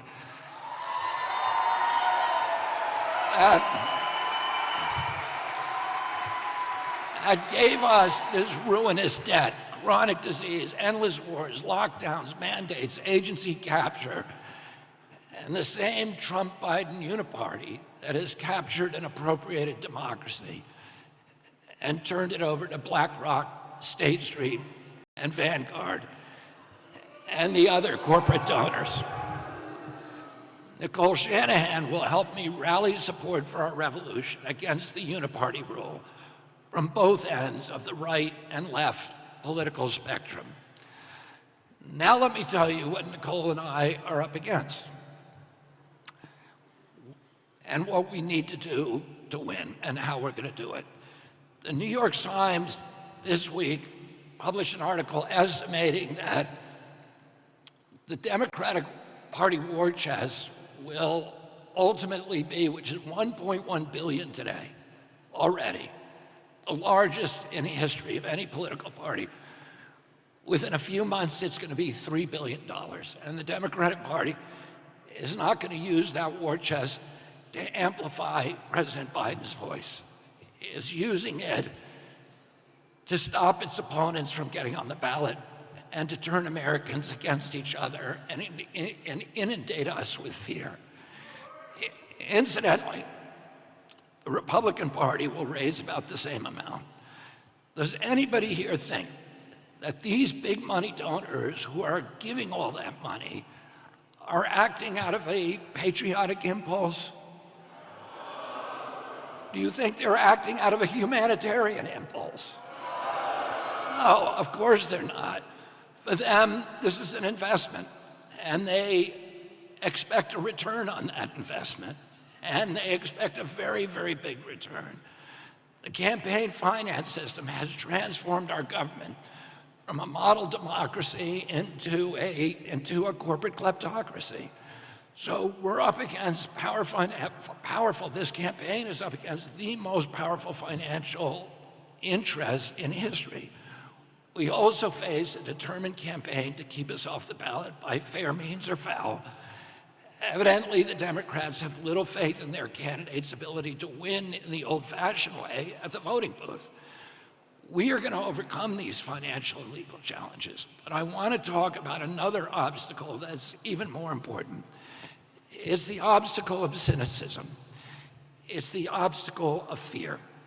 It's the deeply ingrained habit of voting for someone you have little passion for because he is the lesser of two evils, because you are so afraid that the other guy will win. Well, don't you want to vote for someone this time?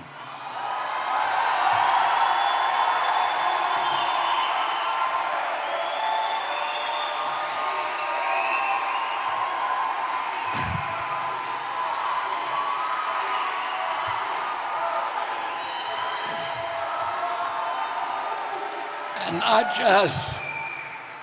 not just against someone. Don't you want to vote for a candidate and a country that you can be proud of? I know you do, because 70% of Americans say that they don't want to have to choose between President Trump and President Biden. They don't want to choose between the lesser of two evils again.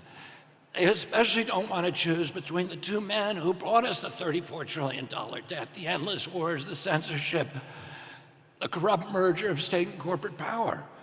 Republicans and Democrats have taken turns in office for 30 years now, and all of these problems have just gotten worse.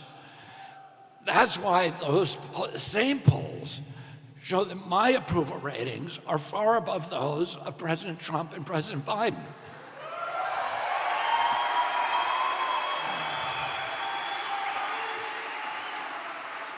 Now, both the Democrats and Republicans are looking at those poll results, and they're devising ways to keep me off the ballot. They don't want to give you the choice. You know, when I was a kid, the Democratic Party was fighting. Its primary fight was to make sure that every American had the right to vote, and none of us were disenfranchised. But today's Democratic Party is doing the opposite. It's working to disenfranchise any Americans who they don't think will vote for their agenda. The principal technique is to call me a spoiler and instill fear in Americans that voting for me will get some other terrifying candidate elected. Our campaign is a spoiler. I agree with that.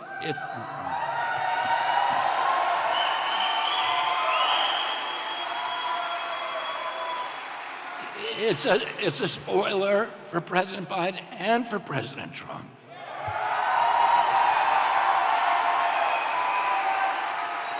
It's a spoiler for the war machine.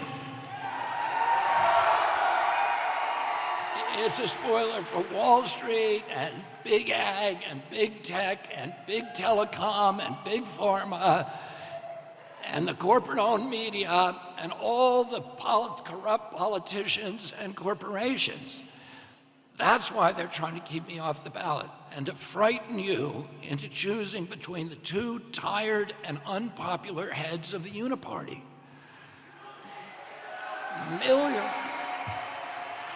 Millions of Americans are not going to vote at all if they're not given another choice. They're simply withdrawing from American democracy. Well, Nicole and I are going to give those millions another choice.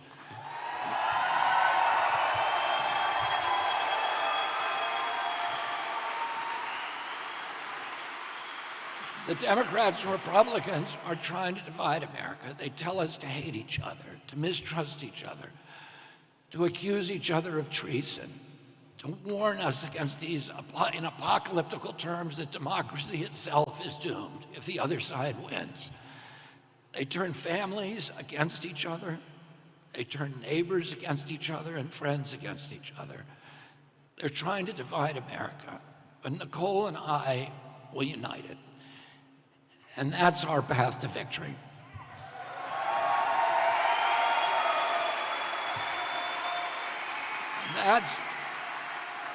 That's how we're going to win.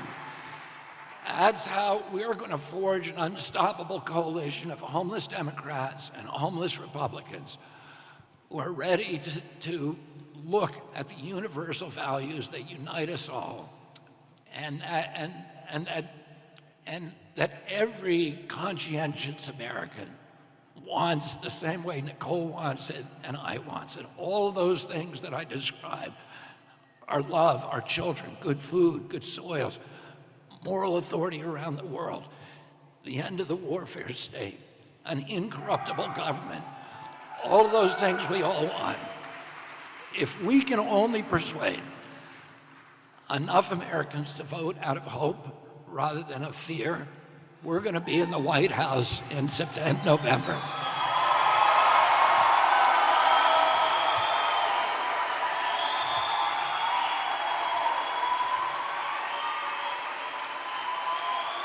Now, we've all had the advantage of seeing what President Trump and President Biden can do for our country.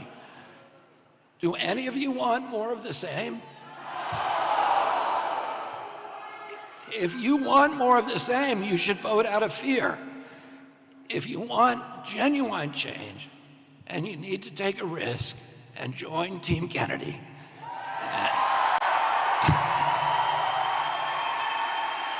And join the new American Revolution. What that means is to vote from your conscience, vote from your heart, vote out of idealism, vote out of optimism for this country. Refuse, above all, to vote from fear. You know, in 1776, there was a generation of Americans who believed in democracy in something that didn't exist anywhere in the world. Something that was so improbable, so implausible, so impossible. And most people thought it was a joke. And yet they took a risk, not a little risk. Not the little risk that you're taking today, like going through a voting booth. They risked their lives, and many of them lost it. They risked their properties. They risked their reputations. And they gave us the democracy that we have today, the model democracy for the whole world. So they acted out of fear, and if you vote out of fear on this election, you are dishonoring that generation of Americans and the thousands and hundreds of thousands of Americans who gave their lives in the Civil War and World War II and World War I and all of the other times that people went and risked their lives to defend our country. If Nicole and I can get Americans to refuse to vote from fear, we're going to be in the White House in November.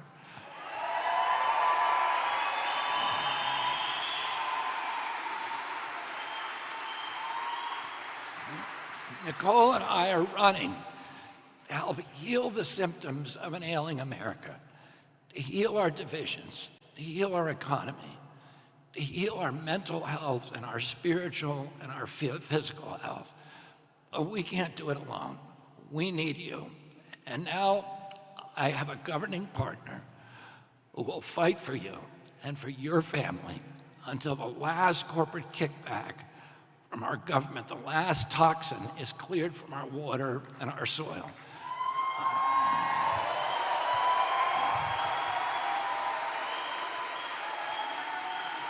Until the last American child gets to live a healthy life and to pursue their own happiness in the land of the free, until the last censor is gone from our government. I'm confident that there is no American more qualified than Nicole Shanahan to play this role. So I'm proud to introduce to all of you the next Vice President of the United States of America, Nicole Shanahan. Thank you all very much.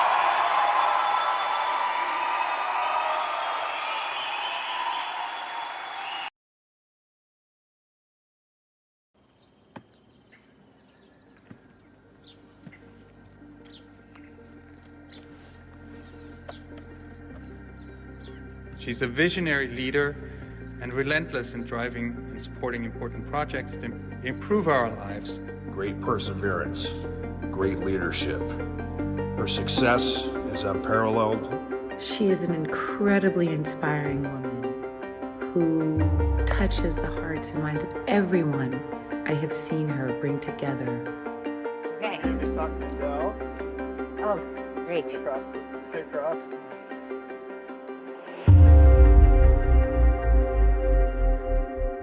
What young people are faced with today is completely unprecedented, and it's going to take a new generation of leadership that understands deeply those threats because they are themselves technologists to address the issues at hand. It's going to take leadership that has spent their life in technology. It's going to take leadership that understands what questions to ask, how to ask them, and what it looks like to implement a plan. This is not the America of the 1950s. This is the America of 2024. And in this America, it's going to take communities coming to the White House that never have actually been in the White House.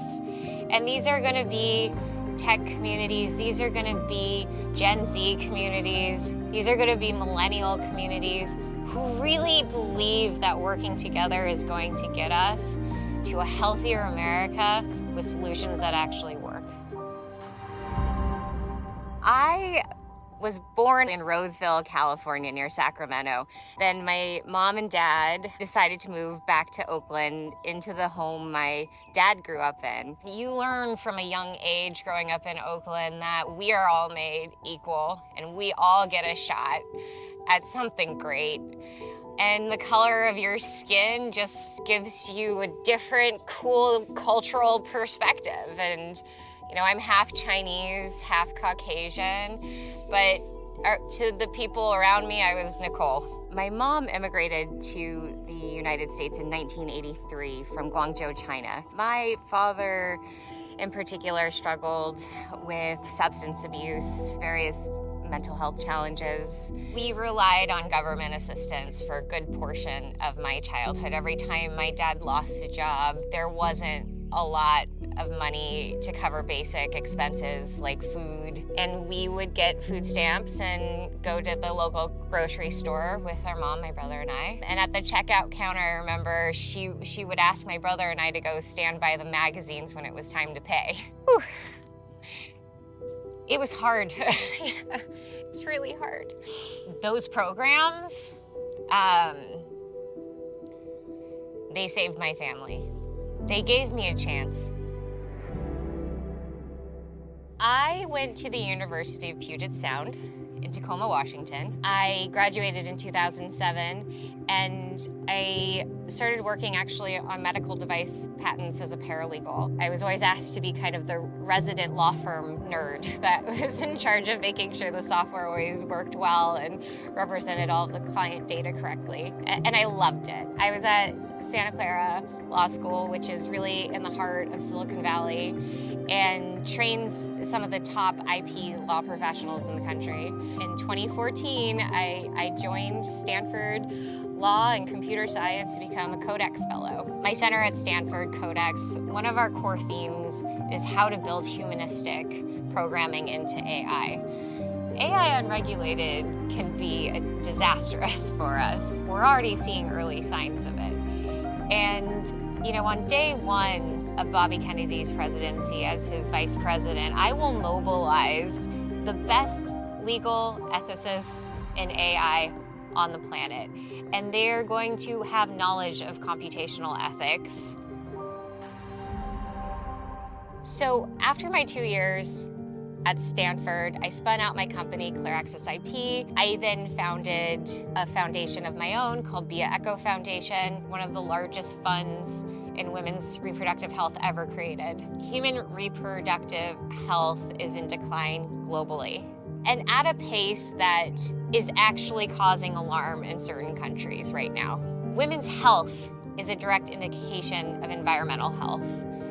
I gave birth to a healthy baby girl in November of 2018. That was the happiest day of my life. From time of birth until 7 months, she smiled, she giggled, she paid attention, she hugged, she, grasped for things. She had a great appetite. At around 10 months, things had changed dramatically.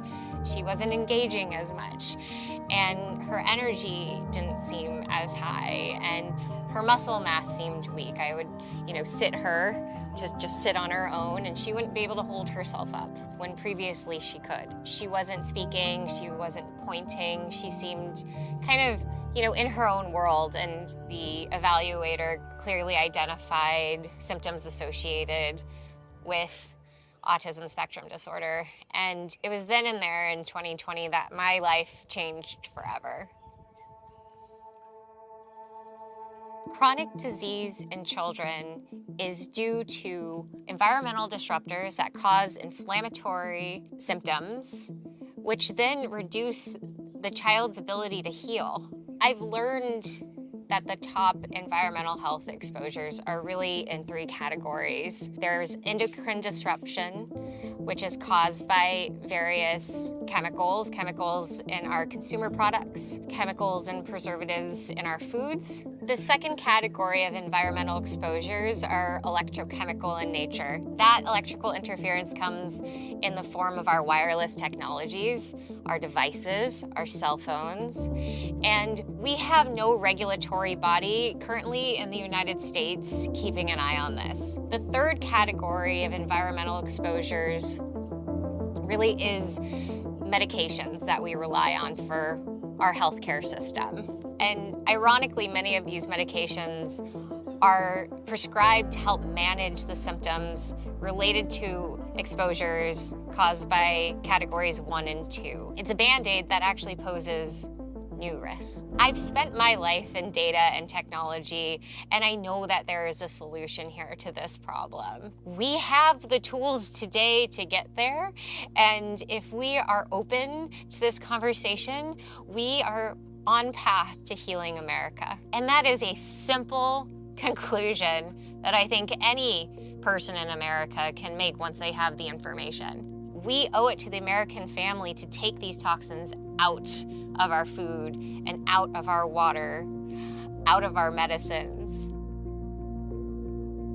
This campaign is so much more than politics. This campaign is about what is sacred. And what is sacred is our health and our families in this land, this beautiful land that deserves much greater attention and care than we've given it. I'm making this move as an independent now because I've been finding it harder and harder to find the leadership in the White House that represents the issues closest to my heart. And in order for us to get there, I think we all need to rethink what has happened to the DNC and the RNC for that matter. We need an opportunity, we crave an opportunity to see how we can serve in the best interests of the American public outside of a system that hasn't worked. We deserve a real election of optimism. And that's what Bobby Kennedy gives us a chance at.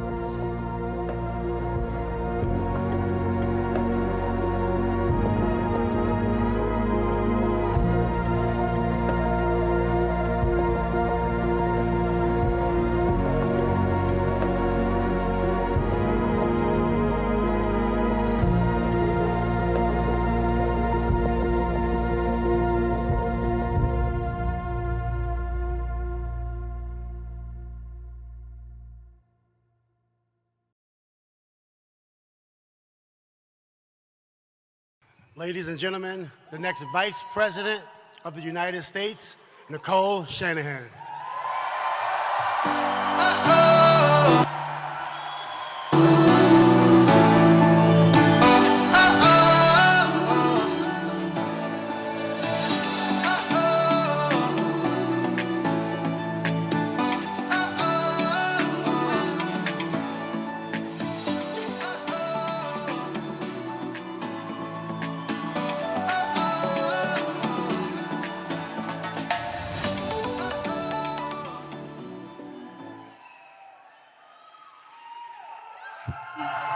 Hi, everybody. And thank you so much for being here today. It is so good to be here in Oakland. This city will always have a special place in my heart. You know, I grew up just a few miles from this very spot. My mother, who's standing right there with her phone up, she immigrated here from Guangzhou, China. And my late father was an Irish and German American. I want to tell you a little bit about my childhood so you can understand the source of my politics and convictions. My mother's first job when she came to the United States in 1983 was as a live-in caretaker to an elderly woman here at Lake Merritt. By the time I was born, she worked as a dental office secretary. My father loved my brother and I dearly, but he was very troubled, plagued by substance abuse, and he struggled to keep a job. From watching my father and his struggles, I learned not to be judgmental. He was doing the best he could. I think of him when I see the statistics of the millions of Americans who are addicted, depressed, or suffering. This is one of the epidemics of our time. It affects nearly every American family. I wish my experience was unusual, but it's not. It has become part of my determination to do something for our country.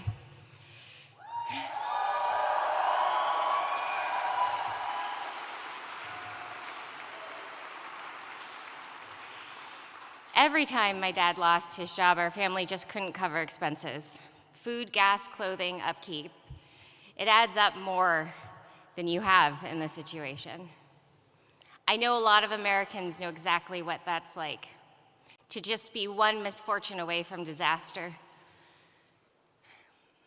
I don't think we would have made it without food stamps and government help.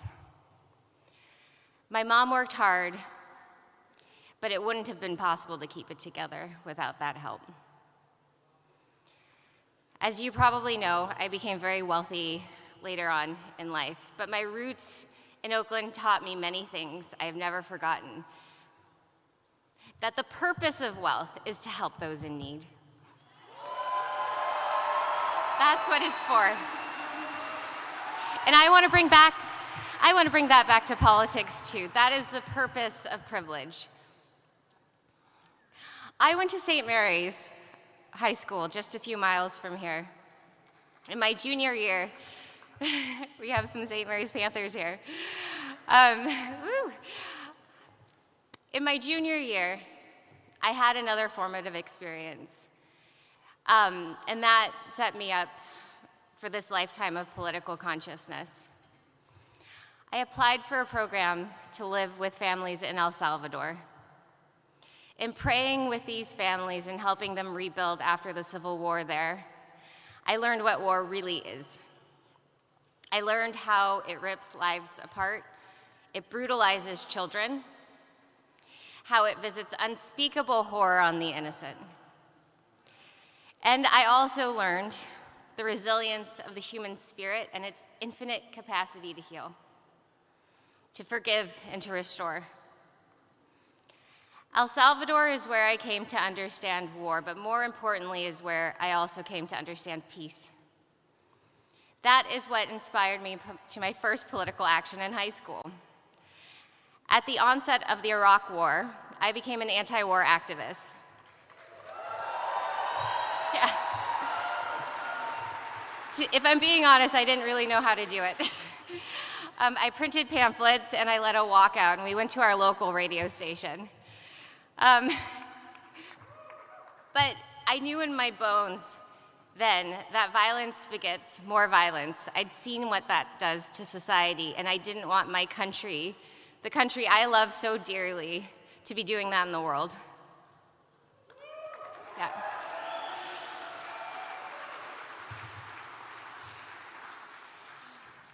So these are two of my political convictions I hold today: to serve peace and to help those in poverty. Yeah. So you can understand why I gravitated to the Democratic Party, because that was supposed to be the party of peace, the party of compassion. Many Democrats, we still believe in those ideals, but unfortunately, as an institution, it has lost its way.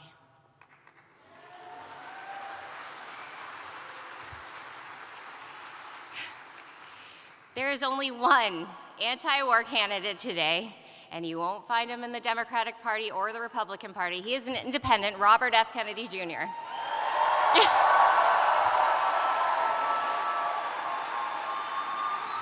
Yes. Yes, and it is his commitment to peace and to the welfare of hardworking people in America that draw me as a person of compassion to his candidacy. Yes.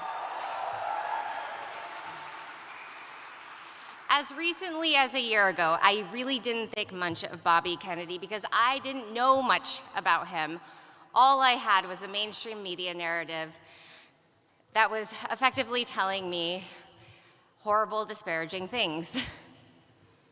But then a friend who's here today pulled me aside and she said, "Nicole, please do me a favor. Just listen to an interview with Bobby Kennedy, just one." So I did. And then I listened to another one and then another one, and I recognized that the person who I was seeing in these interviews was the exact opposite of the media slander of his character.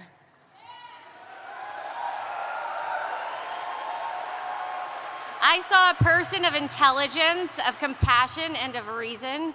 I saw a fellow lawyer who had committed himself to finding the truth and fighting for the environment and for people. I discovered a person who speaks out on issues that, even though they are critically important to human health and welfare, are consistently ignored by our government.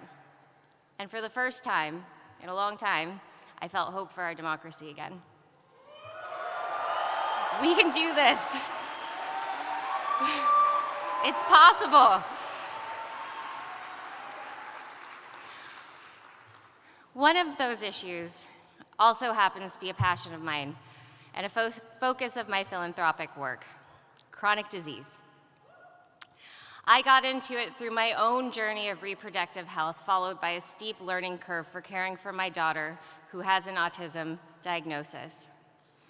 In that journey, I discovered that women's fertility is in precipitous decline around the world. We are facing a crisis in reproductive health that is embedded in the larger epidemic of chronic disease. Because it has been so personal for me and my daughter, I got deep into the research and consulted some of the best scientists and doctors. Let me tell you what I found. There are 3 main causes. One is the toxic substances in our environment, like endocrine disrupting chemicals in our food, water, and soil, like the pesticide residues, the industrial pollutants, the microplastics, the PFAs, the food additives, and the forever chemicals that have contaminated nearly every human cell. Yes, and it makes you angry to hear this. It makes me angry to say it because we shouldn't be here right now. Second is electromagnetic pollution. You don't hear politicians talking much about that either, but it is something we need to look at. As Bobby says, we need to investigate every possible cause of chronic disease epidemic that is devouring our nation from the inside. Third, I'm sorry to say, is our medications. Pharmaceutical medicine has its place, but no single safety study can assess the cumulative impact of one prescription on top of another prescription and one shot on top of another shot on top of another shot throughout the course of childhood. We just don't do that study right now, and we ought to.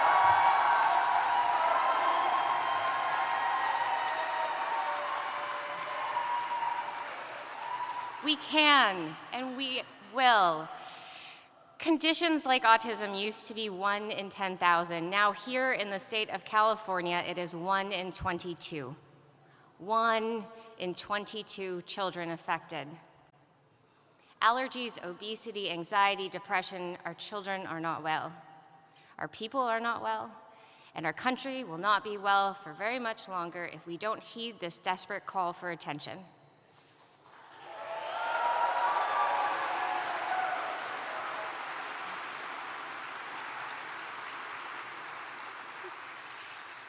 I've spoken to our government agencies. Trust me, I've tried.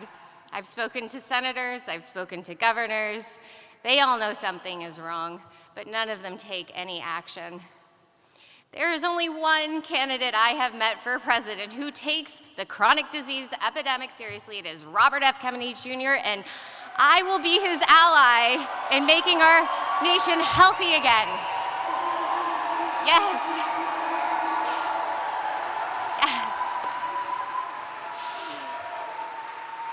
It is not about a new pill or, quote, finding the cure. We know the cure is cleaning up our environment and providing the basic public goods that are the foundational conditions for health and healing. It is about a shift in our priorities. It is about compassion. Chronic disease, addiction, poverty, depression, this is where Americans are hurting the most. It is time for politicians to listen.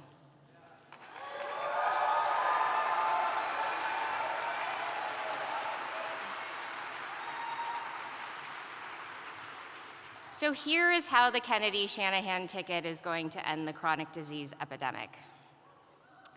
While Bobby is focused on ending the corporate capture of our regulatory agencies, I am going to assemble the best technologists and scientists in the world, and we will use the latest in AI and computation and examine the health records databases of our nation and those other nations who are also on a quest to solve chronic disease. We will find the answers. We will find the answers to our most pressing health concerns within weeks, not decades. We can, if we have access to those databases.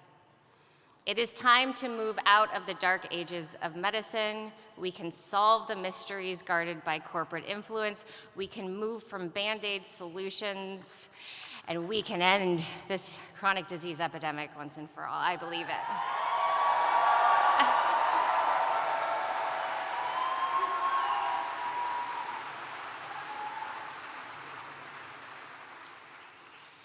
You know, my sense is that most American moms and dads already know the truth of the matter, and it's just long overdue that the duty of care owed to the American family is actually given. We can find the answers conclusively. You know, I have a background in tech, so I tend to think in terms of data.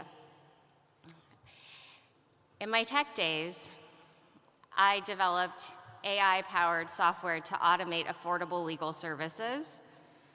Well, guess what? The CDC and research institutions have the data we need. We can apply technology to figure out environmental factors. We can figure out what's making us sick. We just have to ask the right questions, do the right research, and apply the right tools. We have to rid science of the corporate bias that contaminates it today. Then we put this thing into reverse.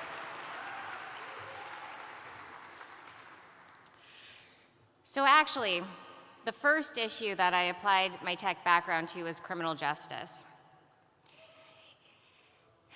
It was across the bay in San Francisco, where the district attorney's office needed help examining thousands of police records thought to contain evidence of racial bias, wrongful arrest, and patterns of prejudice. I put together a team of computer scientists to develop a computational method to collate these records and design a method for analysis. But what I really learned through this was the sorry state of criminal justice in our country. It isn't just about policing, it is about the school to prison pipeline, it is about a broken and dismally functioned infrastructure, it is about recidivism that we have not taken the right approach to.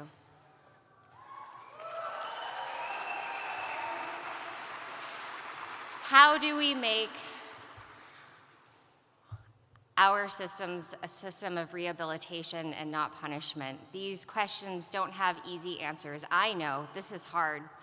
This is very hard, but they are the right questions to be asked, and there's only one candidate asking them, and it's Bobby Kennedy.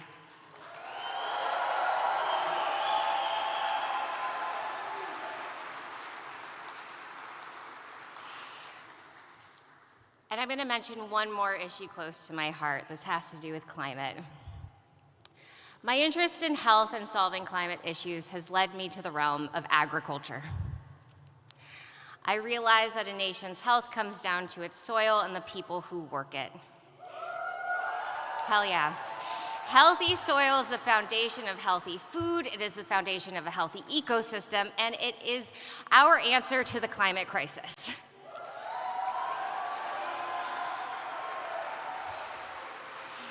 It is the foundation of a healthy economy. But what politician besides Bobby Kennedy do you ever hear talking about soil? None. I've produced 2 films on the issue. Common Ground is the latest. We've got some Common Ground and Kiss the Ground people here. Thank you guys for coming out today. I've talked to Congress people and senators, but all I've gotten are vague promises that never amount to real change. Republicans and Democrats alike have fallen under the sway of big agrochemical companies and food conglomerates. They might invoke the ideal of the family farm, but they have betrayed it again and again. So I am entering myself, I know I'm not a politician until just now, but I am entering myself to do this work and to highlight this need, because guess what? I've met some of the most innovative American farmers.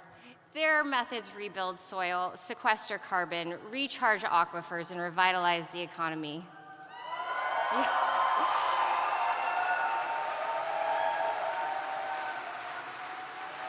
And you know what? We don't have to force anyone to do anything or to imitate them. All we have to do is change our system of regulation and subsidy to support those methods. We can no longer support extractive corporate agriculture. I am so hopeful for this. I hope you all understand now what has brought me into politics, hasn't it? And what, In this moment, I am leaving the Democratic Party.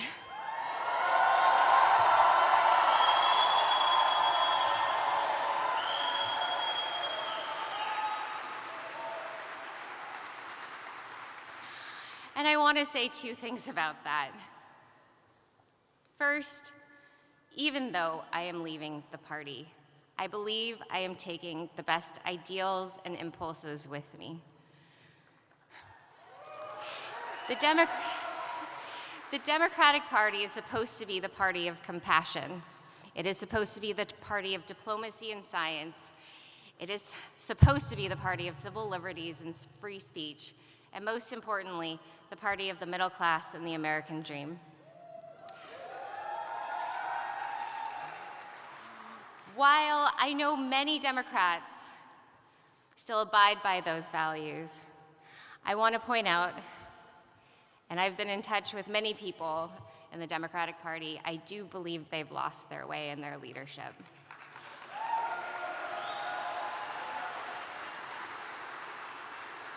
I worry for the party's overwhelming interest in elitism, celebrity, and winning at all costs. And I worry that they do it even if that means turning a blind eye on the issues that they all know to be true. I know this because I've been in those circles for the last 8 years, and I have grown increasingly tired of it.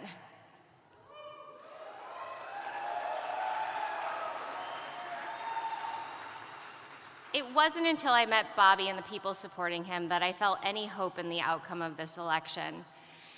As I've re-examined my Democratic Party assumptions, I have seen conservative voters with new eyes too. I have met farmers, I have met hunters who are some of the most staunch conservationists I have ever met, who understand ecosystems better than most. I have met mothers protecting their children who are searching every possible avenue for their health. And yet the Republican Party, like the Democratic, is letting them down because the actions of the party are diverting from the values that actually support individual freedom.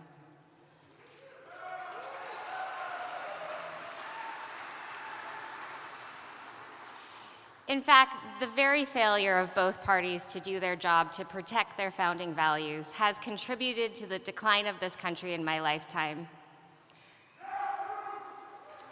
Maybe that's why I see so many Republicans disillusioned with their party as I become disillusioned with mine.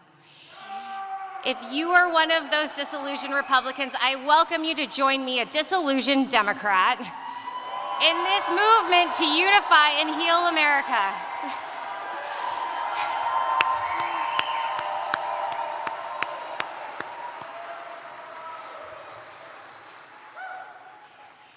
This independent movement comes at a time of extreme division in America that threatens to tear this country apart.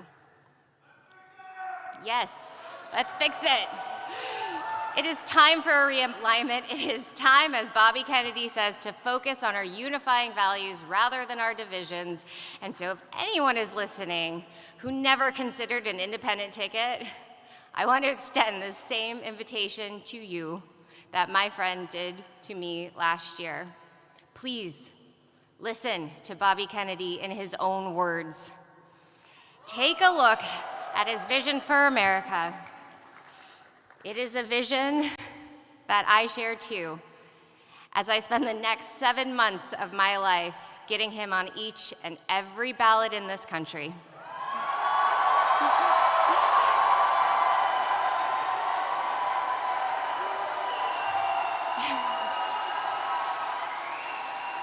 We're gonna do it.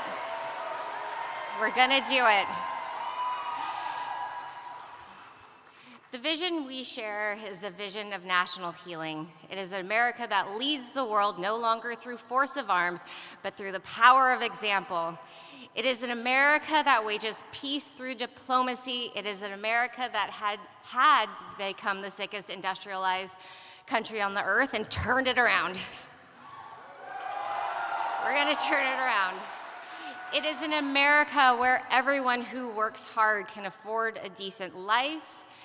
It is an America where people of all races receive fair and equal treatment under the law. It is an America whose freedoms are the envy of the world. It is an America with honest and transparent government institutions. Can you imagine a country whose government doesn't lie to you?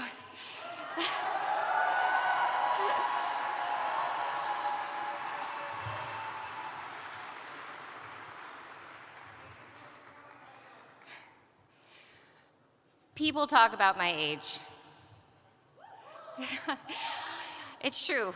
I will be the youngest vice president in American history.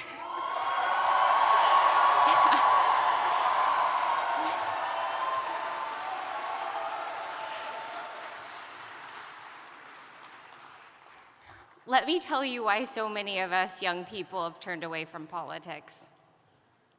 It's because we lost hope that change would ever come from inside the system. After all, which party wins with promises of hope and change or to drain the swamp? Things proceed as usual, declining bit by bit each passing year. So that's the reason. But the other reason is that we can't stand the phoniness anymore. We can't stand the lies. We can't stand the inauthenticity. And that's why Bobby Kennedy leads in all the polls among young people. We are hearing our voice in his.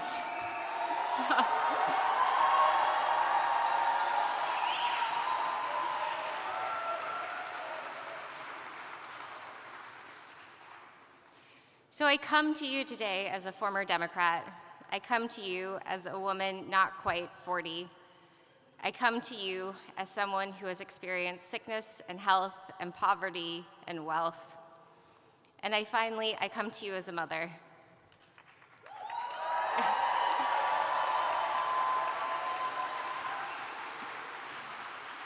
You know, most of the philanthropists I work with are women, other mothers. And initially, it was a mother who's here today who reached out to inspire support in this campaign. I never thought in a million years I would be up here running for vice president. No. No. But what I am doing is I'm joining the millions of mothers out there who support this candidacy.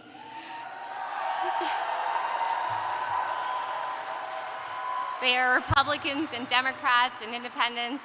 They read the labels at the supermarkets in order how to keep their kids healthy. They watch in anguish, many of them, when their children suffer from chronic disease. They cry silently as their teenagers deal with depression, anxiety, and addiction. They do their best to hold it together, and they do because they're frickin' strong. They're my heroes.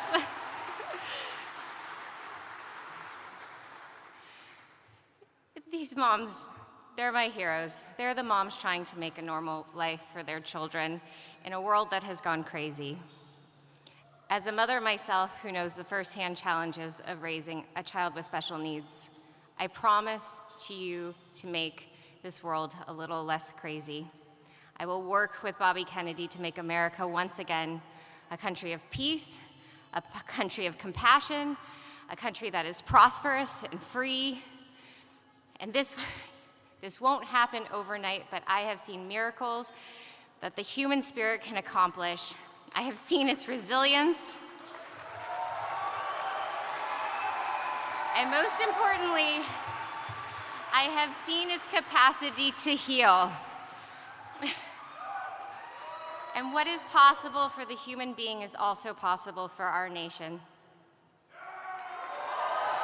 So please, join me and Robert F. Kennedy Jr. in the healing of America. We've got this. We're gonna do this.